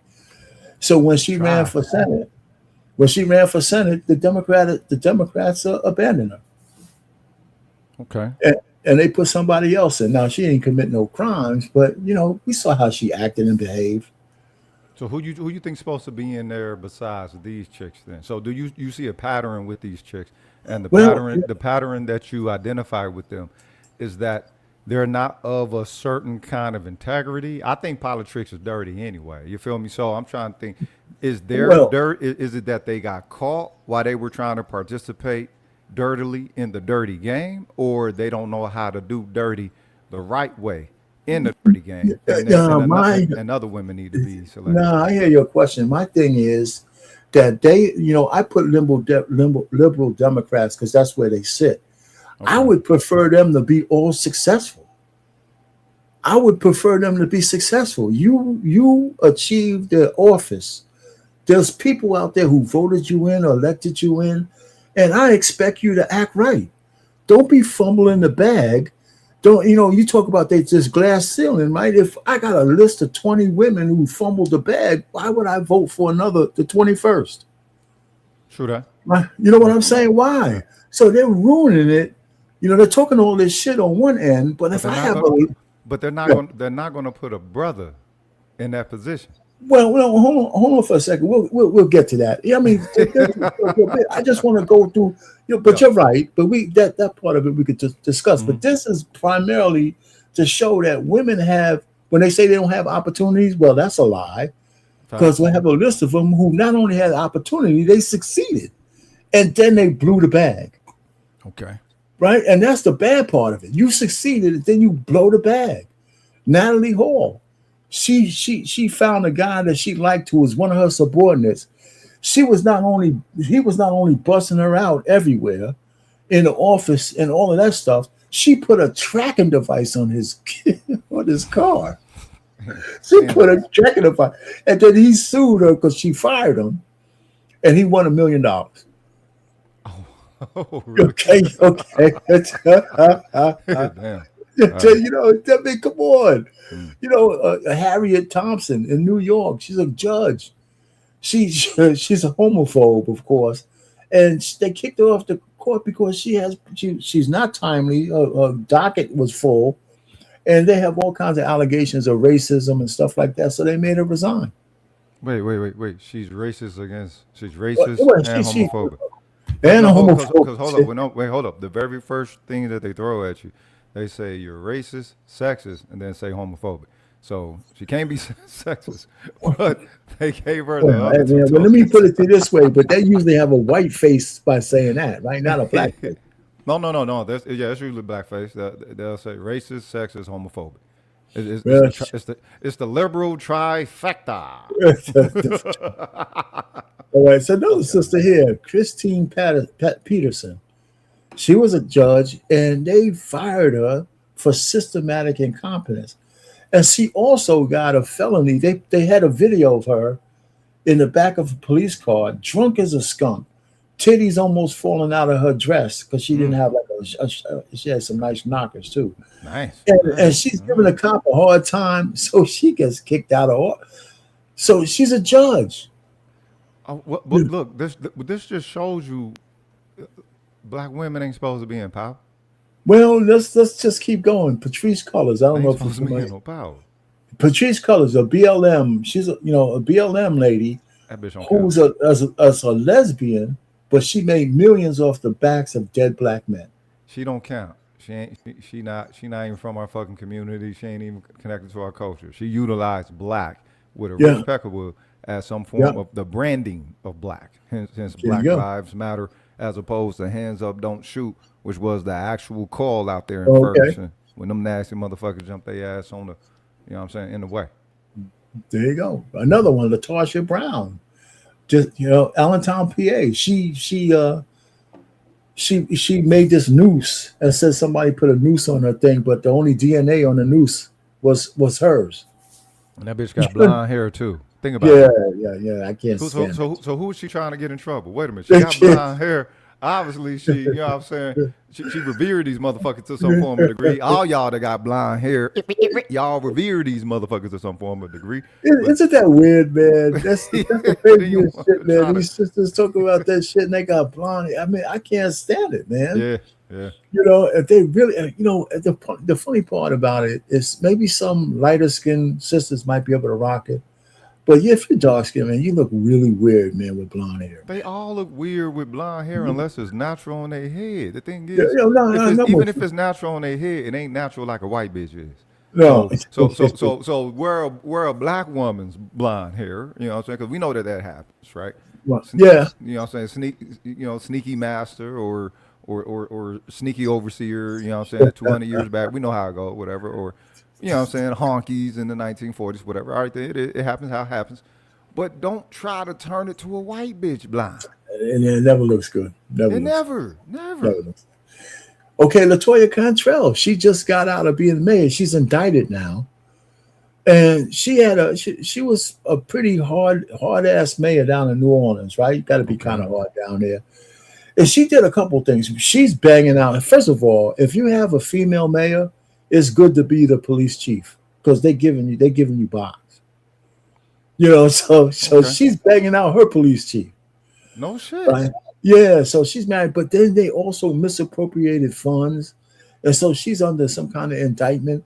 One of the things she did was wait a minute. Do you think that these women launched these ventures into the corruption that you're identifying? Or do you believe that their corruption was already present? They were trying to play the reindeer games on the Cosby side of the game. You know what I'm saying? When he tried to buy NBC or whatever. Hey, I'm like one of you, whatever. And they're like, nah, this is power. You can't play at this level because, so you can be here as an icon or as some form of a symbol or as some form of a token, right? Right. But you can't get the true juice that we got. Yeah, and you should stop trying to be like them. My point is, listen, in New Orleans, I can't imagine what it feels like to be in a major city and you're the mayor. The power has to be off the charts. You got to be. Yeah. Right? If you can't handle the power, it's going to corrupt. You're going to press the boundaries of what you can and can't do. And if you saw the white guy before you do it or this guy before you do it, you're going to say, well, why can't I do it? As a black woman, they ask themselves that. Man, black women. Black men know not to ask themselves that to a degree. I know, you know what I'm saying, some niggas are stupid, you know what I'm saying, they get out of how they do. Black men need to ask themselves that, but black women, they say, who's going to check? She lived a life of who's going to check me, boo? Yeah. I mean, that's them, right? The black women, who's going to check me? So here's what she did. Here's another thing she did. They had a palatial mansion that the city owned for dignitaries, VIPs. Okay. Right? Just there for them when they came in. She moved into that motherfucker. and they wanted her to get out. She moved in. Man. And rent free for her 2 terms. They tried to get out. She said, who's gonna check me, boo? And she stayed in there for a whole term, man. Hell yeah. She just moved in. She said, I don't give a shit what y'all having for. I'm taking it. That's the kind of power I'm talking about. Yeah, that's nuts. And can't nobody do nothing? Can't nobody say nothing? Who? You mean who? Who's gonna go drag her ass out? They're gonna drag her ass out. The senator. Wait a minute. Wait. Okay. Okay. She's a mayor. Oh, former mayor. She's a former mayor. Right. Okay. She's not in there, but she became mayor. She moved in. I'm saying, who's higher than the mayor then? Well, the governor has nothing to do with that. Why not? Because it's a city property. So the governor's connected to the state, not the city. Yeah, the governor's not going to get down into the city. There's like city aldermen and city this, council and all that. Yeah. They yelled at her. They screamed at her. They told her to get out. I think they tried to take her to. She says, "I'm not leaving," and they just moved on to the next thing. They just moved on to the next thing. Wait a minute. Okay, that's crazy. Shit, man. She was a tough ass chick, you know. So and then now she's in trouble. She had a storied career that ends in bullshit. Patricia Martin, another liberal judge, retired Cook County, another judge. She ripped off her 96-year-old uncle, Tuskegee Airman. She stole all his money and refused to pay him back. That's her. I read about that. Yeah, and refused to pay him back. And she didn't get into any real trouble for that. So what does it mean to be a judge, period, if you can operate within corruption, but nobody can check you, boo? That's it, man. That's exactly it. Nobody can check you. Shit. What the fuck? Tracy Jones, another liberal Democrat. Damn, this is a long list. Right, really? I just keep putting that they're all liberals. They're all liberal Democrats. Yeah. So it's a former Atlanta House. She's a housing authority senior, guilty of federal fraud charges, COVID, Section 8.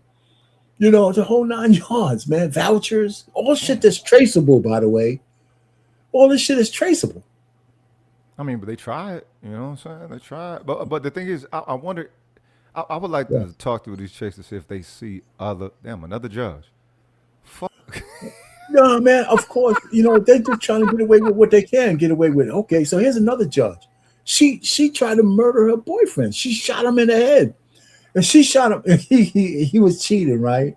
So I think he cheated. So he's sleeping, right? So she shoots him in the head. And so they're in court. And her defense was, how does he know it was me? He didn't see me. Because he was the only witness. So her defense is, he was sleeping. How do you know it was me? You know what I'm saying? That's nigga, that's a scandalous bitch right there. She was a judge. She's trying to kill him, man. He anybody, man. What the fuck? Golly, man. You know, and it's a shame. It's just, of course, Bigfoot Letitia James. Oh shit. Now she did get indicted, but the people that Trump had in place were so incompetent that the charges couldn't stick. You know, so they indicted him for this fraud, and it's still out there, but nobody's going to touch it because he can't get anybody to come after her. You know, so she dodged the bullet. Of course, he would like to get her. Lori Lightfoot. This motherfucker. Hey, what's up, dude? What it do? Lori Loke, what's good? That motherfucker looking weird.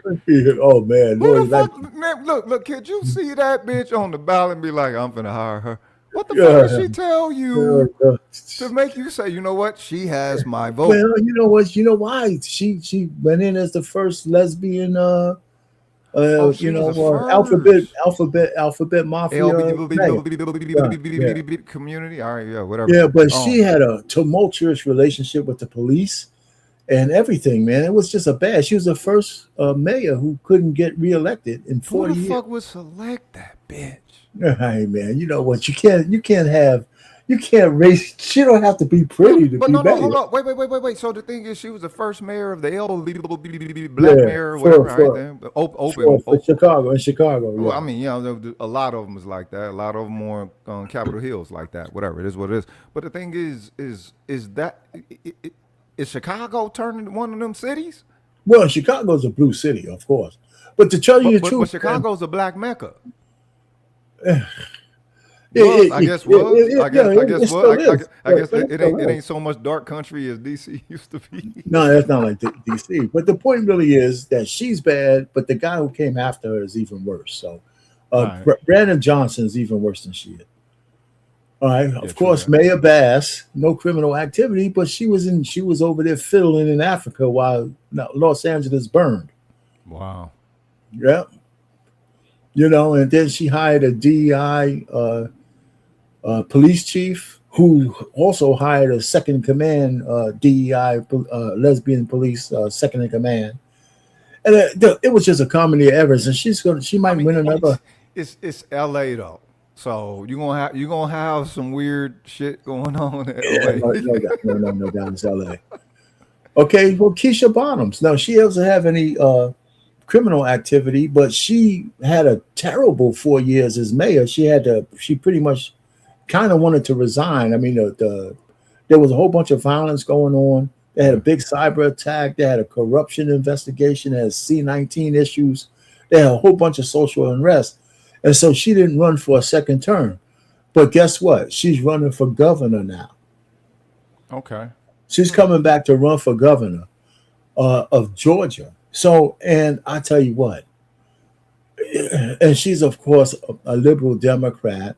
And if she won governor, then we're talking about making Georgia into a sanctuary state. And then we'll get into that, whole bullshit of hiding illegal aliens and all that shit in that state. So I just put her there. Of course, the big kahuna, Kamala Harris, Miss Cosplay as a black woman, right? Yeah, for real. And, thank God she didn't win. And, open borders, the borders were open right up again, and she is just bad news. And of course, here's another one, Susan Hudson. She's the sheriff. Remember maybe around 6 months ago, there was a jailbreak in New Orleans. Yeah, I and remember all that. those guys, she was in the middle of it. She was the warden. She was the warden of the jail. Yeah, so she's implicated in letting those guys out. Okay, so for the sake of what though? Yes, man. Listen, okay. Listen, the thing, the whole, again, I come right back to the practicality behind their value intention for making the moves and the selections that they make, right? And that's why I asked the question: do you think that they, and all y'all in the chat too, for real, respect. Thanks for y'all for rocking with us. You know what I'm saying? Okay. Shout out to BMU. Do y'all think that they are initiating these motions, or do you think that they are participating in an already established? Combination of both. I think it's a combination of both. If there's nothing there, I think they would initiate something if they find an opportunity. Okay. Or if there's something going on, they might take part in it. Here's what I would say to you about women in male prisons. Okay.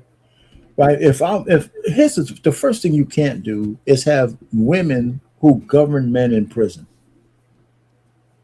They certainly can't be prison guards. Why not? Why not? What's wrong with that? What's wrong? Look, I asked female prison guards what's that, and they'll say you're not supposed to do that, fraternizing and all this. But I'm like, look, we're humans. No, that's right. Us being humans, you're gonna have. Yeah, so then you answer your own question then. Okay. So they're not supposed to do nothing. Okay, so humanity is not supposed to weigh more than the fact of how we want we want this new age slavery. The answer is that you only have male. The answer is you only have male prison guards in male prisons. You put a woman and you got guys, man. Listen, if you're in prison with a whole bunch of hard legs, a woman who looks like Quasimodo will start looking like Greta Garbo. Hell yeah. So they know. Okay, so this is the thing, though. You mean to tell me that you don't think that they don't know that that's going down like that?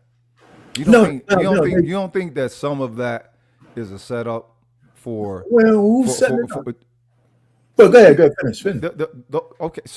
Okay, this is the thing. When it comes to the social contract, right? You got the social contract versus biological instinct, and social contract does not beat out biological instinct. I agree. So we could say that within the hiring of female prison guards, New Age slavery, 13th Amendment bullshit, that is a preference that the social contract is going to hold up as opposed to human in what I'm saying, intention and human instinct. So with that, you have to assume that they know it's going to occur. They know it's likely to occur. And the only reason why they're selecting the female guards is either to either let up on some of that, to say, okay, we're going to sacrifice, I guess, some of our preferred integrity of no fraternization, which is a moral thing, and I don't think fucking prisons are moral, be them state. Okay, so why would private? I know you're trying to end up here saying that they're actually going ahead and bucking against nature because they want to be altruistic, but giving somebody a job. But that's the thing. Okay, it's not just a job; it's a relationship when you're in that type of capacity. But my point really is that listen, is this brass tack being brass tack? Everybody knows that you can't put women in a male prison with guys who have been cooped up because the natural thing is going to happen. Right, nature. Just white people have always been trying to see if they can control nature. Well, yeah. So the fix is just hire male prison guard, and the vice versa is true too. You can't when you put male prison guards in female prisons, they're extorting sex from those women. Right? They're extorting. Some of them giving it freely, but you know that woman who wants an extra pair of socks, or she wants a little bit more money in her canteen. Right. She's doing the thing, and there's no shortage of prison guards who probably will comply. True. Just compromising everybody. That's why if you don't, so when you mix the sexes, either way, you got to be naive or stupid as a rock to know that shit ain't gonna be going on. Right. Right. So, and you know, it's the same thing when they try to put a transvestite man in a female prison. He still got his Johnson. The women don't care. Yeah, they're putting guys who are transvestites in female prisons, and all the women are turning up pregnant all over the place. Women are turning up pregnant all over the place, man. You know what I'm saying? Come on, man. It's just so stupid. It's just dumb. It's just dumb. You know. All right, what's the next shit? God damn, this is a lot of failure right here. You know what I'm saying? All right, Eleanor Ross, another liberal. This is the federal judge who just recently got caught. She just got finished court. She's banging out the police chief in her office, and it turns out she's a screamer. So she's in the office. She's in her office, man, and she got all her guys and shit around, man. And she's banging out the guy in the office. Yeah, run that bitch through. You know what I mean? You go to it, they walking past the door. Oh, daddy, all kinds of shit, man. Come on. And she's a judge. And she's not bad looking either. She's married.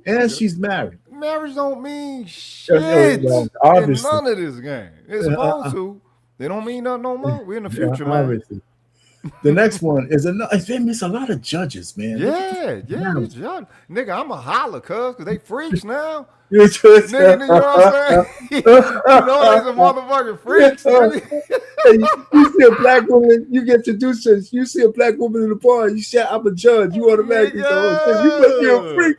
You know what I mean? Bitch, you want to be spanked and choked. Which one? You feel me?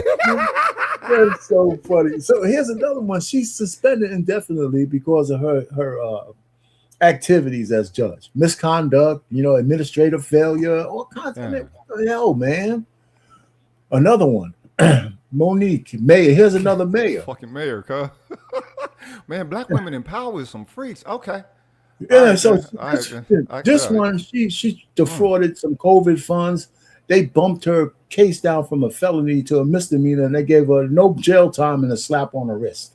Oh, nasty bitch. Right. Okay. So this is the point I was trying to make. That's a whole list of like 23, 24 women who got to a certain power and they corrupted. So this woman, Mary Sheffield, that you see on your screen here, just got elected mayor in Detroit. This other one here is going to be the new mayor, Janice, in Washington, D.C. come But look at the picture with Mary Sheffield. Yeah. This is not a mistake that they have this woman with all these men behind her. I'm in charge, and you Negroes work for me. Right? That's just, you could interpret it that way. So as soon as I saw this picture, I said, you know what? What's wrong with this picture? All the strong, buxom black men are sitting there behind her, and she's got a hand out. I'm in charge, and these Negroes are my army. Do you think that perhaps the ruling elite could be in utility of these black women, blackness as a branding for, you know what I'm saying, just putting them in the position of a hollow idol, if you will, and just mere, you know what I'm saying, surface representation, merely because they're black. And when they start, you know what I'm saying, they can't really do the real shit. So, you know, they try to partake in, you know what I'm saying, some of the lackadaisical fade game fuck shit that that go on within the politic process. You feel me? Listen. I think the funny thing and the irony of it all, if it's the right word, is that these ladies are educated to actually take on these particular roles because they have like soft skills. They go to school for things like, you know, that are literary, right? They'll go for psychology. They'll go for things that give them a leg up in front of a podium where they have to speak in front of people, where they got to do those kind of things. And so they're easier on the eyes. If they're liberal and you're in a blue city, people like, it's like a new trend for voting for women and all these kind of things, right? Mm-hmm. The problem I have is not the women themselves, is what they do with the power. Yeah, that part. It's not, you know, listen, I think it's an accolade. I got daughters. If they were, you know, if they were able to become into politics and became a judge or a mayor or alderman or whatever the hell it is, I mean, that's something to say, great. But what are you going to do with that power? Right. Are you going to jump on the first scheme that gives you an extra buck in your pocket? You know, if I'm a mayor and you like the guy you just hired, he's cute. Am I have to worry about, you know, you guys locking the door and he's banging you out in the goddamn room? You know, I mean, because when a man does that, when a man fools around with a female subordinate, his life is almost over. Done. He's done. He is absolutely done. A different set of moral standards. Right. So all I'm trying to say is when I look at these two ladies, I don't have anything on them, and I just hope that they do the right thing. Here's another two opportunities. DC is a major city, right, and of course Detroit is even bigger. So I'm saying now you guys got the reins of power. Am I going to see you a year from now with her picture and a mugshot saying, you know, she did something stupid? Or this one here, and she's a socialist, by the way.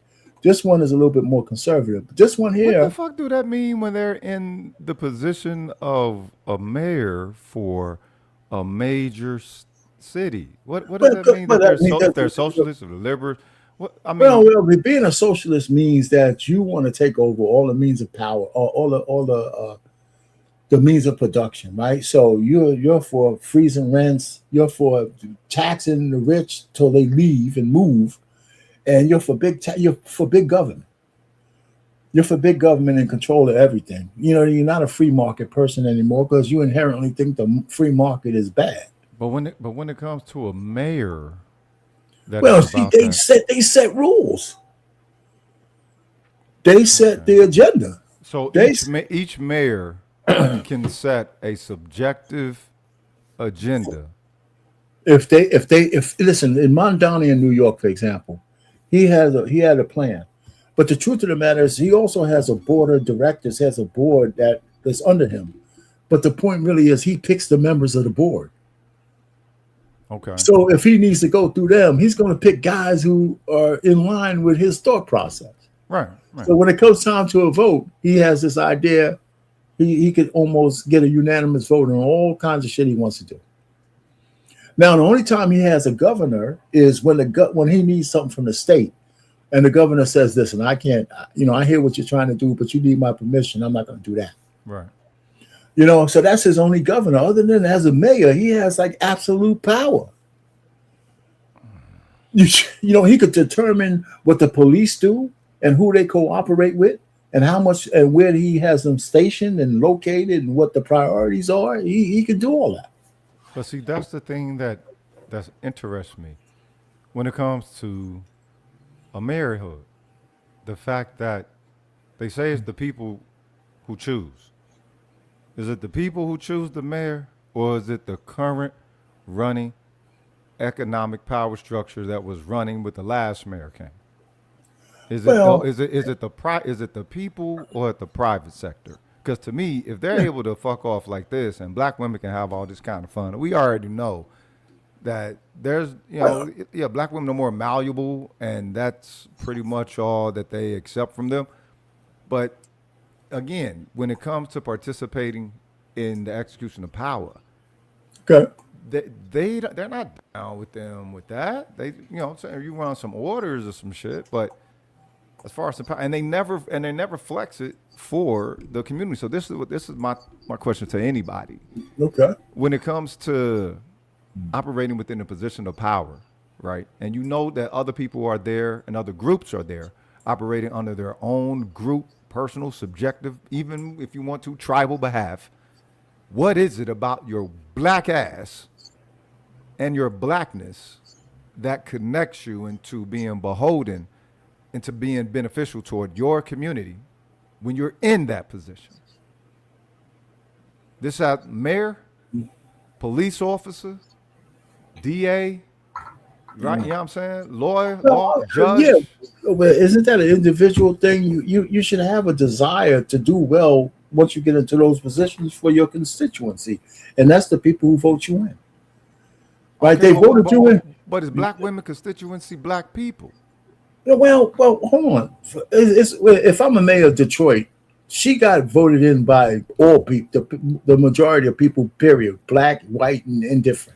Okay. It's not just black people. If it, okay, but when somebody of any other so-called color or background and they get in there and they start rocking, what do? They bring in their folks every time. Yeah, well, you know what? They start lining to make sure that there are some avenues that are prepared for their people. Now, not exclusively their people, no, but. Well, I think that's true. I think that's true for all of them, though. I think that's true for the black politicians as well. Oh no, fuck no! Yes, it is. Yes, it is. No, let me tell you. No, it's not. Yes, it is. Mayor Johnson's on record, even though he's an asshole, and he put more assholes in power. But he's on record saying this is how his hiring practices were. He hired mostly black people for certain jobs to make sure he gave back. Right, even though he was mayor, he was elected mayor by more than just black people. He got black people in a lot of strategic positions. Mm-hmm. He was a teacher, so the teachers union, he took care of them, right, and all that kind of stuff. So yeah, these guys do that too. Mm-hmm. But again, that's the politics of it. That's the part. You take care of your own. They just do that. I mean, do the black ones kind of lean to just put whites around them? Maybe some white, some won't. But the truth about what I just did with the ladies we saw is the only point I was making is that here's some ladies who achieved these high heights and they fumbled the bag. They fumbled the bag because of hubris, right? Because of their pride, because they thought that they're untouchable. Like I said, nobody could check me now that I got this job. Who's looking? First, who's looking? And if I do get caught, I could probably get out. Maybe shooting somebody in the head is a little bit harder than, trying to steal some money. But the point is, fucking on site though. This all right. So let's keep on 100. Yeah, a lot of them. You know what I'm saying? They fucking on. They fucking on site, dog. You know what I'm saying? You on the job, fucking. Hey, listen, man. No. Wait, hear me now. Go ahead. That's totally different than merely misappropriating funds. Okay, so that's another item. That's another line item, man. That's totally different. Look, when it comes to power, absolute power would potentially corrupts. Absolutely, right. All right. Yeah, and that's right. Any one of us, right? Potentially right. given a certain amount of power. Okay. Misappropriation of funds, making sure that perhaps you get a little bit of toxic, high-level nepotism, you know what I'm saying, amongst your own. I can understand that, right? Fucking on site, knowing that you fucking own the premises. And loud fucking. Loud. You know what I'm saying? Okay, you so, Rogish, let me put it to you this way. What more signifies that you're on top of the world and nobody can touch you as opposed to fucking on site with people next door? Hey, you know what I'm saying? I whip my dick out anywhere. Can't nobody say nothing. Fuck y'all. I'm on top of the motherfucking world. You know what I'm saying? I'm in my office. I'm a mayor. I got the things begging me out. I want you to hear it just so you know.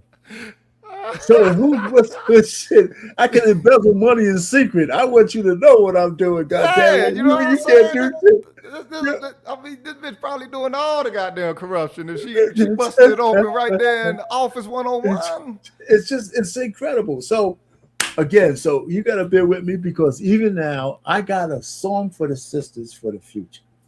I want them to hear the love. All you sisters, the one or two of you who are out there. I got something for you. If you're going for high office, I want you to listen to the words of this song. And so you know that you have a higher calling. You got a higher calling and just, that power, you need to respect it. So here goes. There's only a couple of minutes, man. Just chill out. Just a couple of minutes. And I like the voice of this lady here.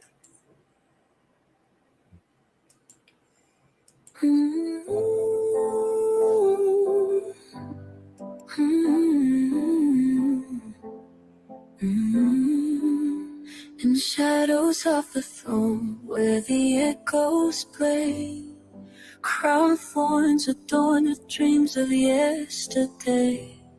With every step I took up that stony road, I reached for the stars, but I carried a heavy load.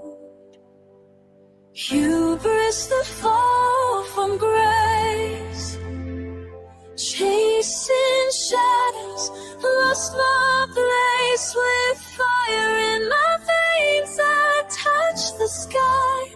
The price of pride made me blind, made me cry. Oh, the cost of pride, it's a heavy toll, a heart enthralled in a fragmented soul.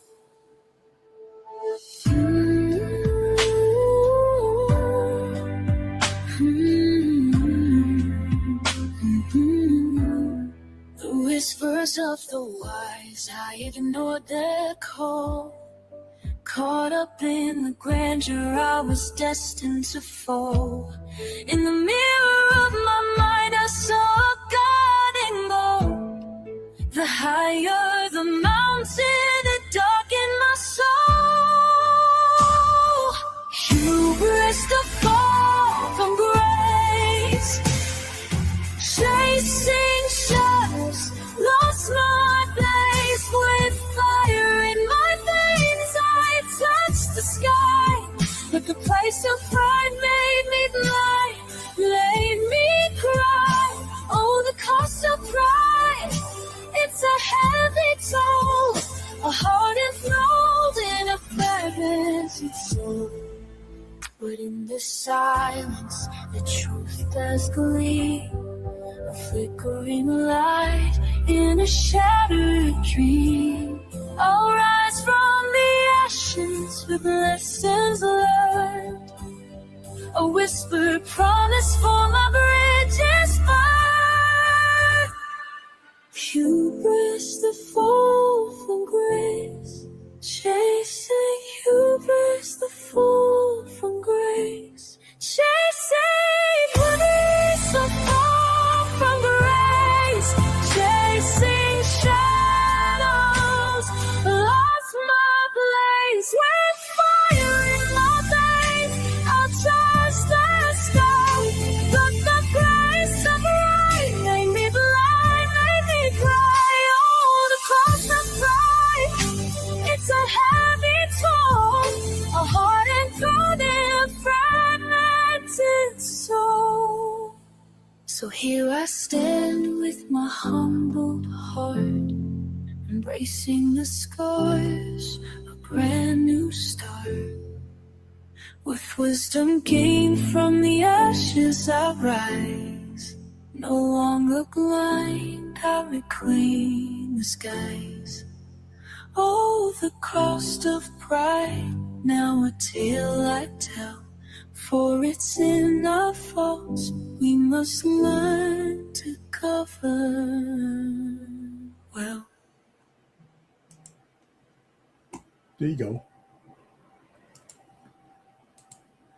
Right. So, hey, ladies out there, you take that to heart, man. You know, learn to govern well. That's what you got to do. So, you know, so my whole thing is that's basically the three parts. One, the gynocracy needs the matriarchy that the blacks have developed to actually take hold, and it has. The whole Democratic Party on that side, the liberalism is feminine based. It's no doubt about it. The second part is that I think that when Black Girl Magic really took off, for all the good it's done, it was exclusionary, and they automatically forgot that they got brothers and sons and husbands and fathers, and all the accolades they got, they kept them to themselves. And I think that made a mistake. And the third part was what I just showed you. All the success that the sisters are having in public life, they're fumbling the bag. They're fumbling the bag, and that's a bad part of it. You said a matriarch that was created through a black cultural dynamic. That's interesting. Yeah, because the current one that's installed is not of our doing or intention. Well, listen, you know, I think it evolved that way, right? Because of the deal that was made with the civil rights movement. And it wasn't all women, but once the women separated themselves from the men in the house, they started having generations of women raising the kids by themselves without the men. I did it. The grandmother, great grandmother did it. The grandmother did it. The daughter did it. Now the kids are doing it. So after a while, even if it was a smaller fraction of women who took that deal, when you add 60 years, it's a lot of people. Yeah, but when you add 60 years, it's a lot of people. You get to an irreversible point. Well, remember now. Well, here's the thing. Because the thing is, we're talking. I'm not disagreeing. I agree. We're talking human condition.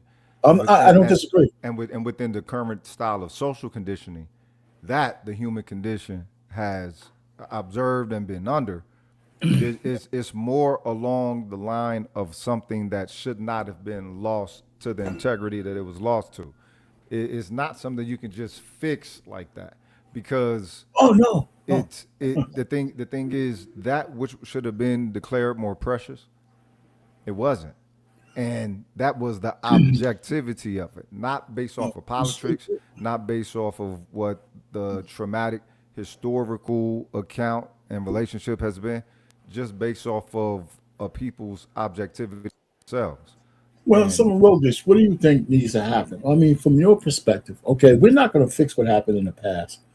But if, let's just say, if there's a beginning of changing the way things are in the future, first, I believe it needs to be men at the forefront of that. Facts. Because when I say men in the forefront, it's because we have to decide that we can't accept the way shit is right now. If we accept the way stuff is, then we're not really going to be a part of the solution. We got to pull and extract people out, or find new people who want to live differently. You know what I'm saying? Who want to live under. To live differently, you have to accept the way that it is first. If you don't accept the way that it is, you got to acknowledge the way it is. Nah, you got to accept it. Well, why do you have to accept it? That don't mean that you have to absorb it, embody it, and then return it. I hear what you're saying. I would use the word acknowledge, but I know where you're going. Right. So the thing, but it has to be an acceptance. I think the issue is that nobody want to accept it, that things were as more non-ideal as opposed to being ideal. And when it comes to what's being lost, again, two things you got to ask yourself: culturally, What does it mean to be black? And what does it mean to belong to being black? Because those are the two most pertinent factors in our reality when it comes to black participation within the United States, within the world, and all that, right? The thing is, black women, just like anybody else in power, or black person in power, they're not blackly there. They're there for themselves. They're there. They're there as a capacity unto themselves. Hyper individualism, and everybody suffer from that within this joint, right? But the whole thing is, we're supposed to be creating our own perspective of defining what success is, of defining what making it is, of defining what it means to be elite within this society, not merely trying to, you know what I'm saying, see if they can mosey themselves into some, you know what I'm saying, pilgrim accord with it, and create your own metric, create your own social value, create your own social worth. Black women's social worth comes from the system. It don't come from it don't come from me. It don't come from them. So hold up, and I'll end with this. Yeah. My pimping ass uncles taught me as far back in the motherfucking first grade. You got to know when a woman ain't yours no more. Well, you got to know when you're being knocked. These motherfuckers ain't just those three things that you saying that they're offering to black women. That ain't just some shit that they're accepting for the moment and they're able to get their fill and they need more. Nah, the moment that they start accepting that shit, nigga, you been knocked. That's true enough. As they said in the black manosphere, true enough. They're not our women. Manosphere was the first person was the first group to say that. They're not our women. Well, I was asking, nigga, who women they is then? Because they don't belong to themselves. Because if they did, then they will make more healthier fucking decisions. So who they belong to? Well, hey, you like you said, you gotta accept what they are. You gotta accept. That's somebody else's bitch, cuz. Well, here's the point then. That means you should stop banging your head against the wall trying to change it. What the fuck you trying to That's what I'm saying. Trying to make a whole housewife, man, and motherfuckers trying to do that shit. Once they belong to the game, they belong to the game. You better tell yourself they belong to the game. Rogish, how many men can't let go of that shit? That's why there's so much red rage, red pill rage, and all that, because they still think the possibility of changing that shit back. There's no way. You gotta find new pastors. Once she belongs to the game, she belongs to the game. Hey man, that 92%. You know the women are starting to refer to themselves as the 92%. What the fuck does that mean? Those are 92% of black women who voted for Kamala Harris, right? That they call themselves the 92% now. Nigga, that's like Beyonce with the beehive shit. Yeah. So when you hear a black woman or woman say the 92%, that's what they mean. That's how much that's how strong the sister code is, man. You know, we're part of the 92%. Yeah, shit. So you ain't fucking with 92% of anything is a big number. Nigga, that ain't your woman no more. Shit, not politically, not nothing. System. Oh my God. Yeah, buddy. Well, so that's the way it is, man. I listen, black women in general, I would say, have a major role in shaping their part. They play a major part in the Democrat system. The problem is they don't really control. They're being used, and when they're not useful anymore, those people are going to discard them just like anybody else. In the words, and when that fall is going to be hard and painful. That fall is going to be hard and painful. But you think they're going to acknowledge that fall? Come on. No, well, it's not going to be. I'm not going to care. I'm not going to care. I'm not going to care.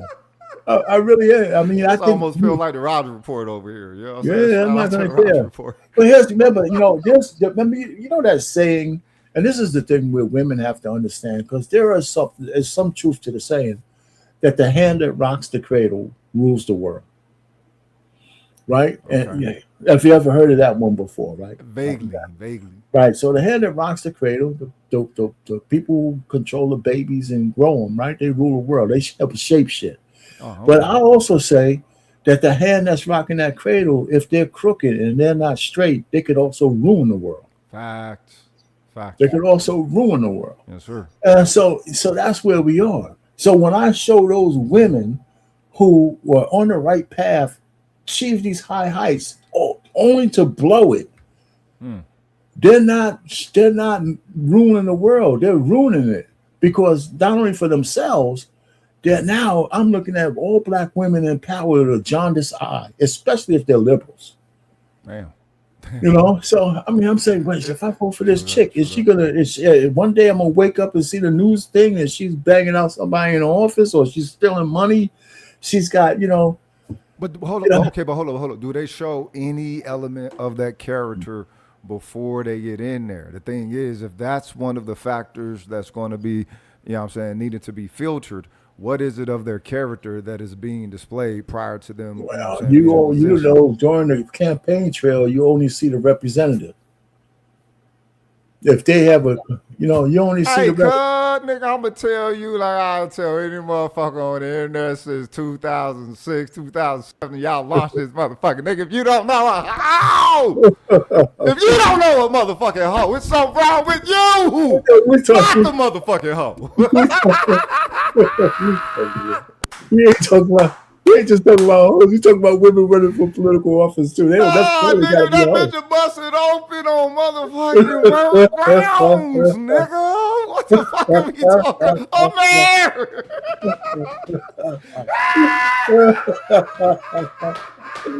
God damn, I love this shit. Hey, man, it'd be funny if she was the only one. There's a few of them, man. They busting it open. Holy shit! I know if you research, nigga, you can come up with at least fucking 60, and that's fucking crazy. That is crazy, man. That's crazy. Hey, listen, man, you gotta love women, man. What can you say? I want 9 of them. You know what I'm saying? Fuck it. You know what I'm saying? Oh man.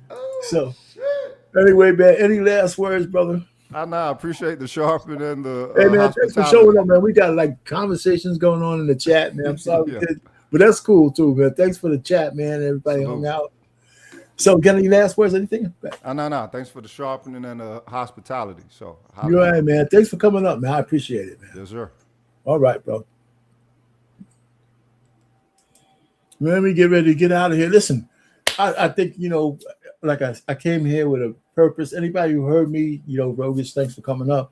Hey, listen, I just say that the sisters, whether you think you're a queen or not, you can still be used. That's the point. You could be used. And the good part about some of this is that your guys are making some great strides, becoming mayors and all that shit. But when you get there, you can't let the power go to your head, man. Like I said, the hand that rocks the cradle could rule the world. And even though I wouldn't want to see women rule the fucking world, to tell you the truth, I got to tell you that. However, if you don't have your head straight, if you don't understand shit right, you could also ruin what you got going too. And understand that, whoever's your benefactor, make sure that they're doing the right thing for you, and they're not just using you. And so we'll see. And I have problems with liberal democratic women. I'd rather see more conservative women take power if they're have the right mindset. Not like Winsome Sears, who was a rhino, and she was a Republican in name only. And she wasn't necessarily, I don't think she was a Republican or conservative at all based on her choices for governor. She should be governor of Virginia, but she gave that away. Anyway, so I'm going to leave you with this on the way out. And thanks to the Black Man Unfiltered Network. Thanks for the super chats, a few super chats that we got. I appreciate that. And, so I got one more. So I like to do my music now. And it's not every show, but this one, there's a variation on the theme that I wanted to show you. So the last one is called The Hand That Rocks the Cradle. So we're going to share that with you.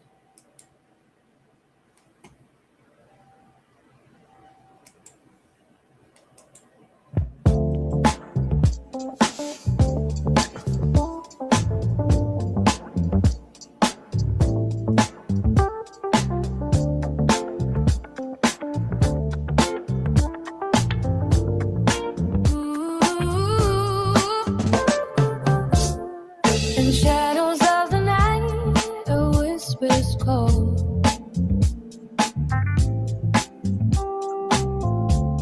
The hands that shape our fate, they rise and fall.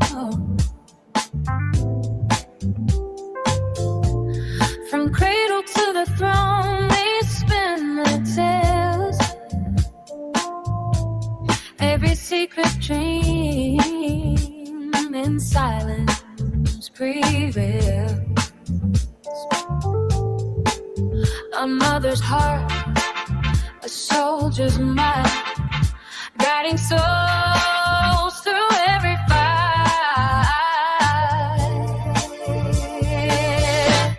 The hand that rocks the cradle rules the world in the quiet shadows.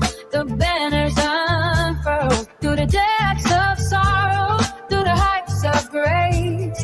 In every heartbeat, a story we face.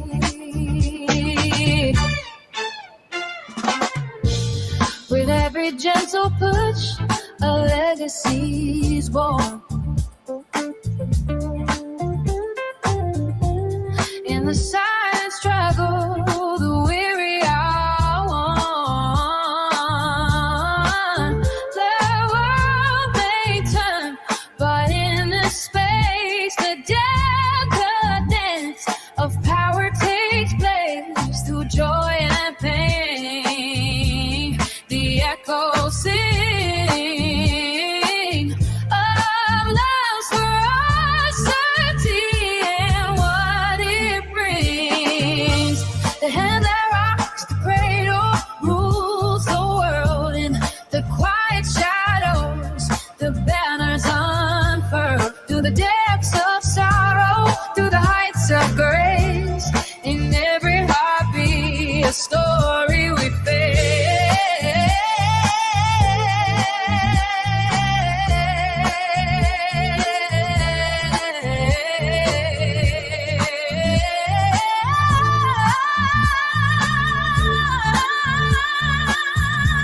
So hold on tight, let the music sway.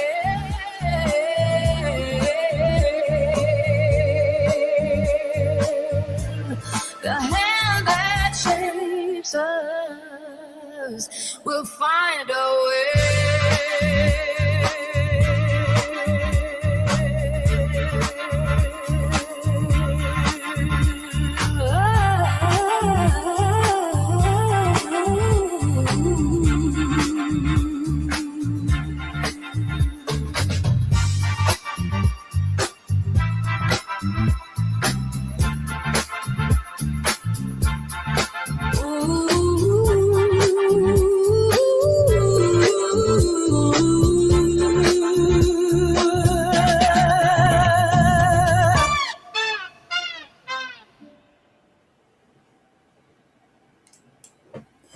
All right, folks, that does it for the show tonight. Thanks for stopping by, and I appreciate it.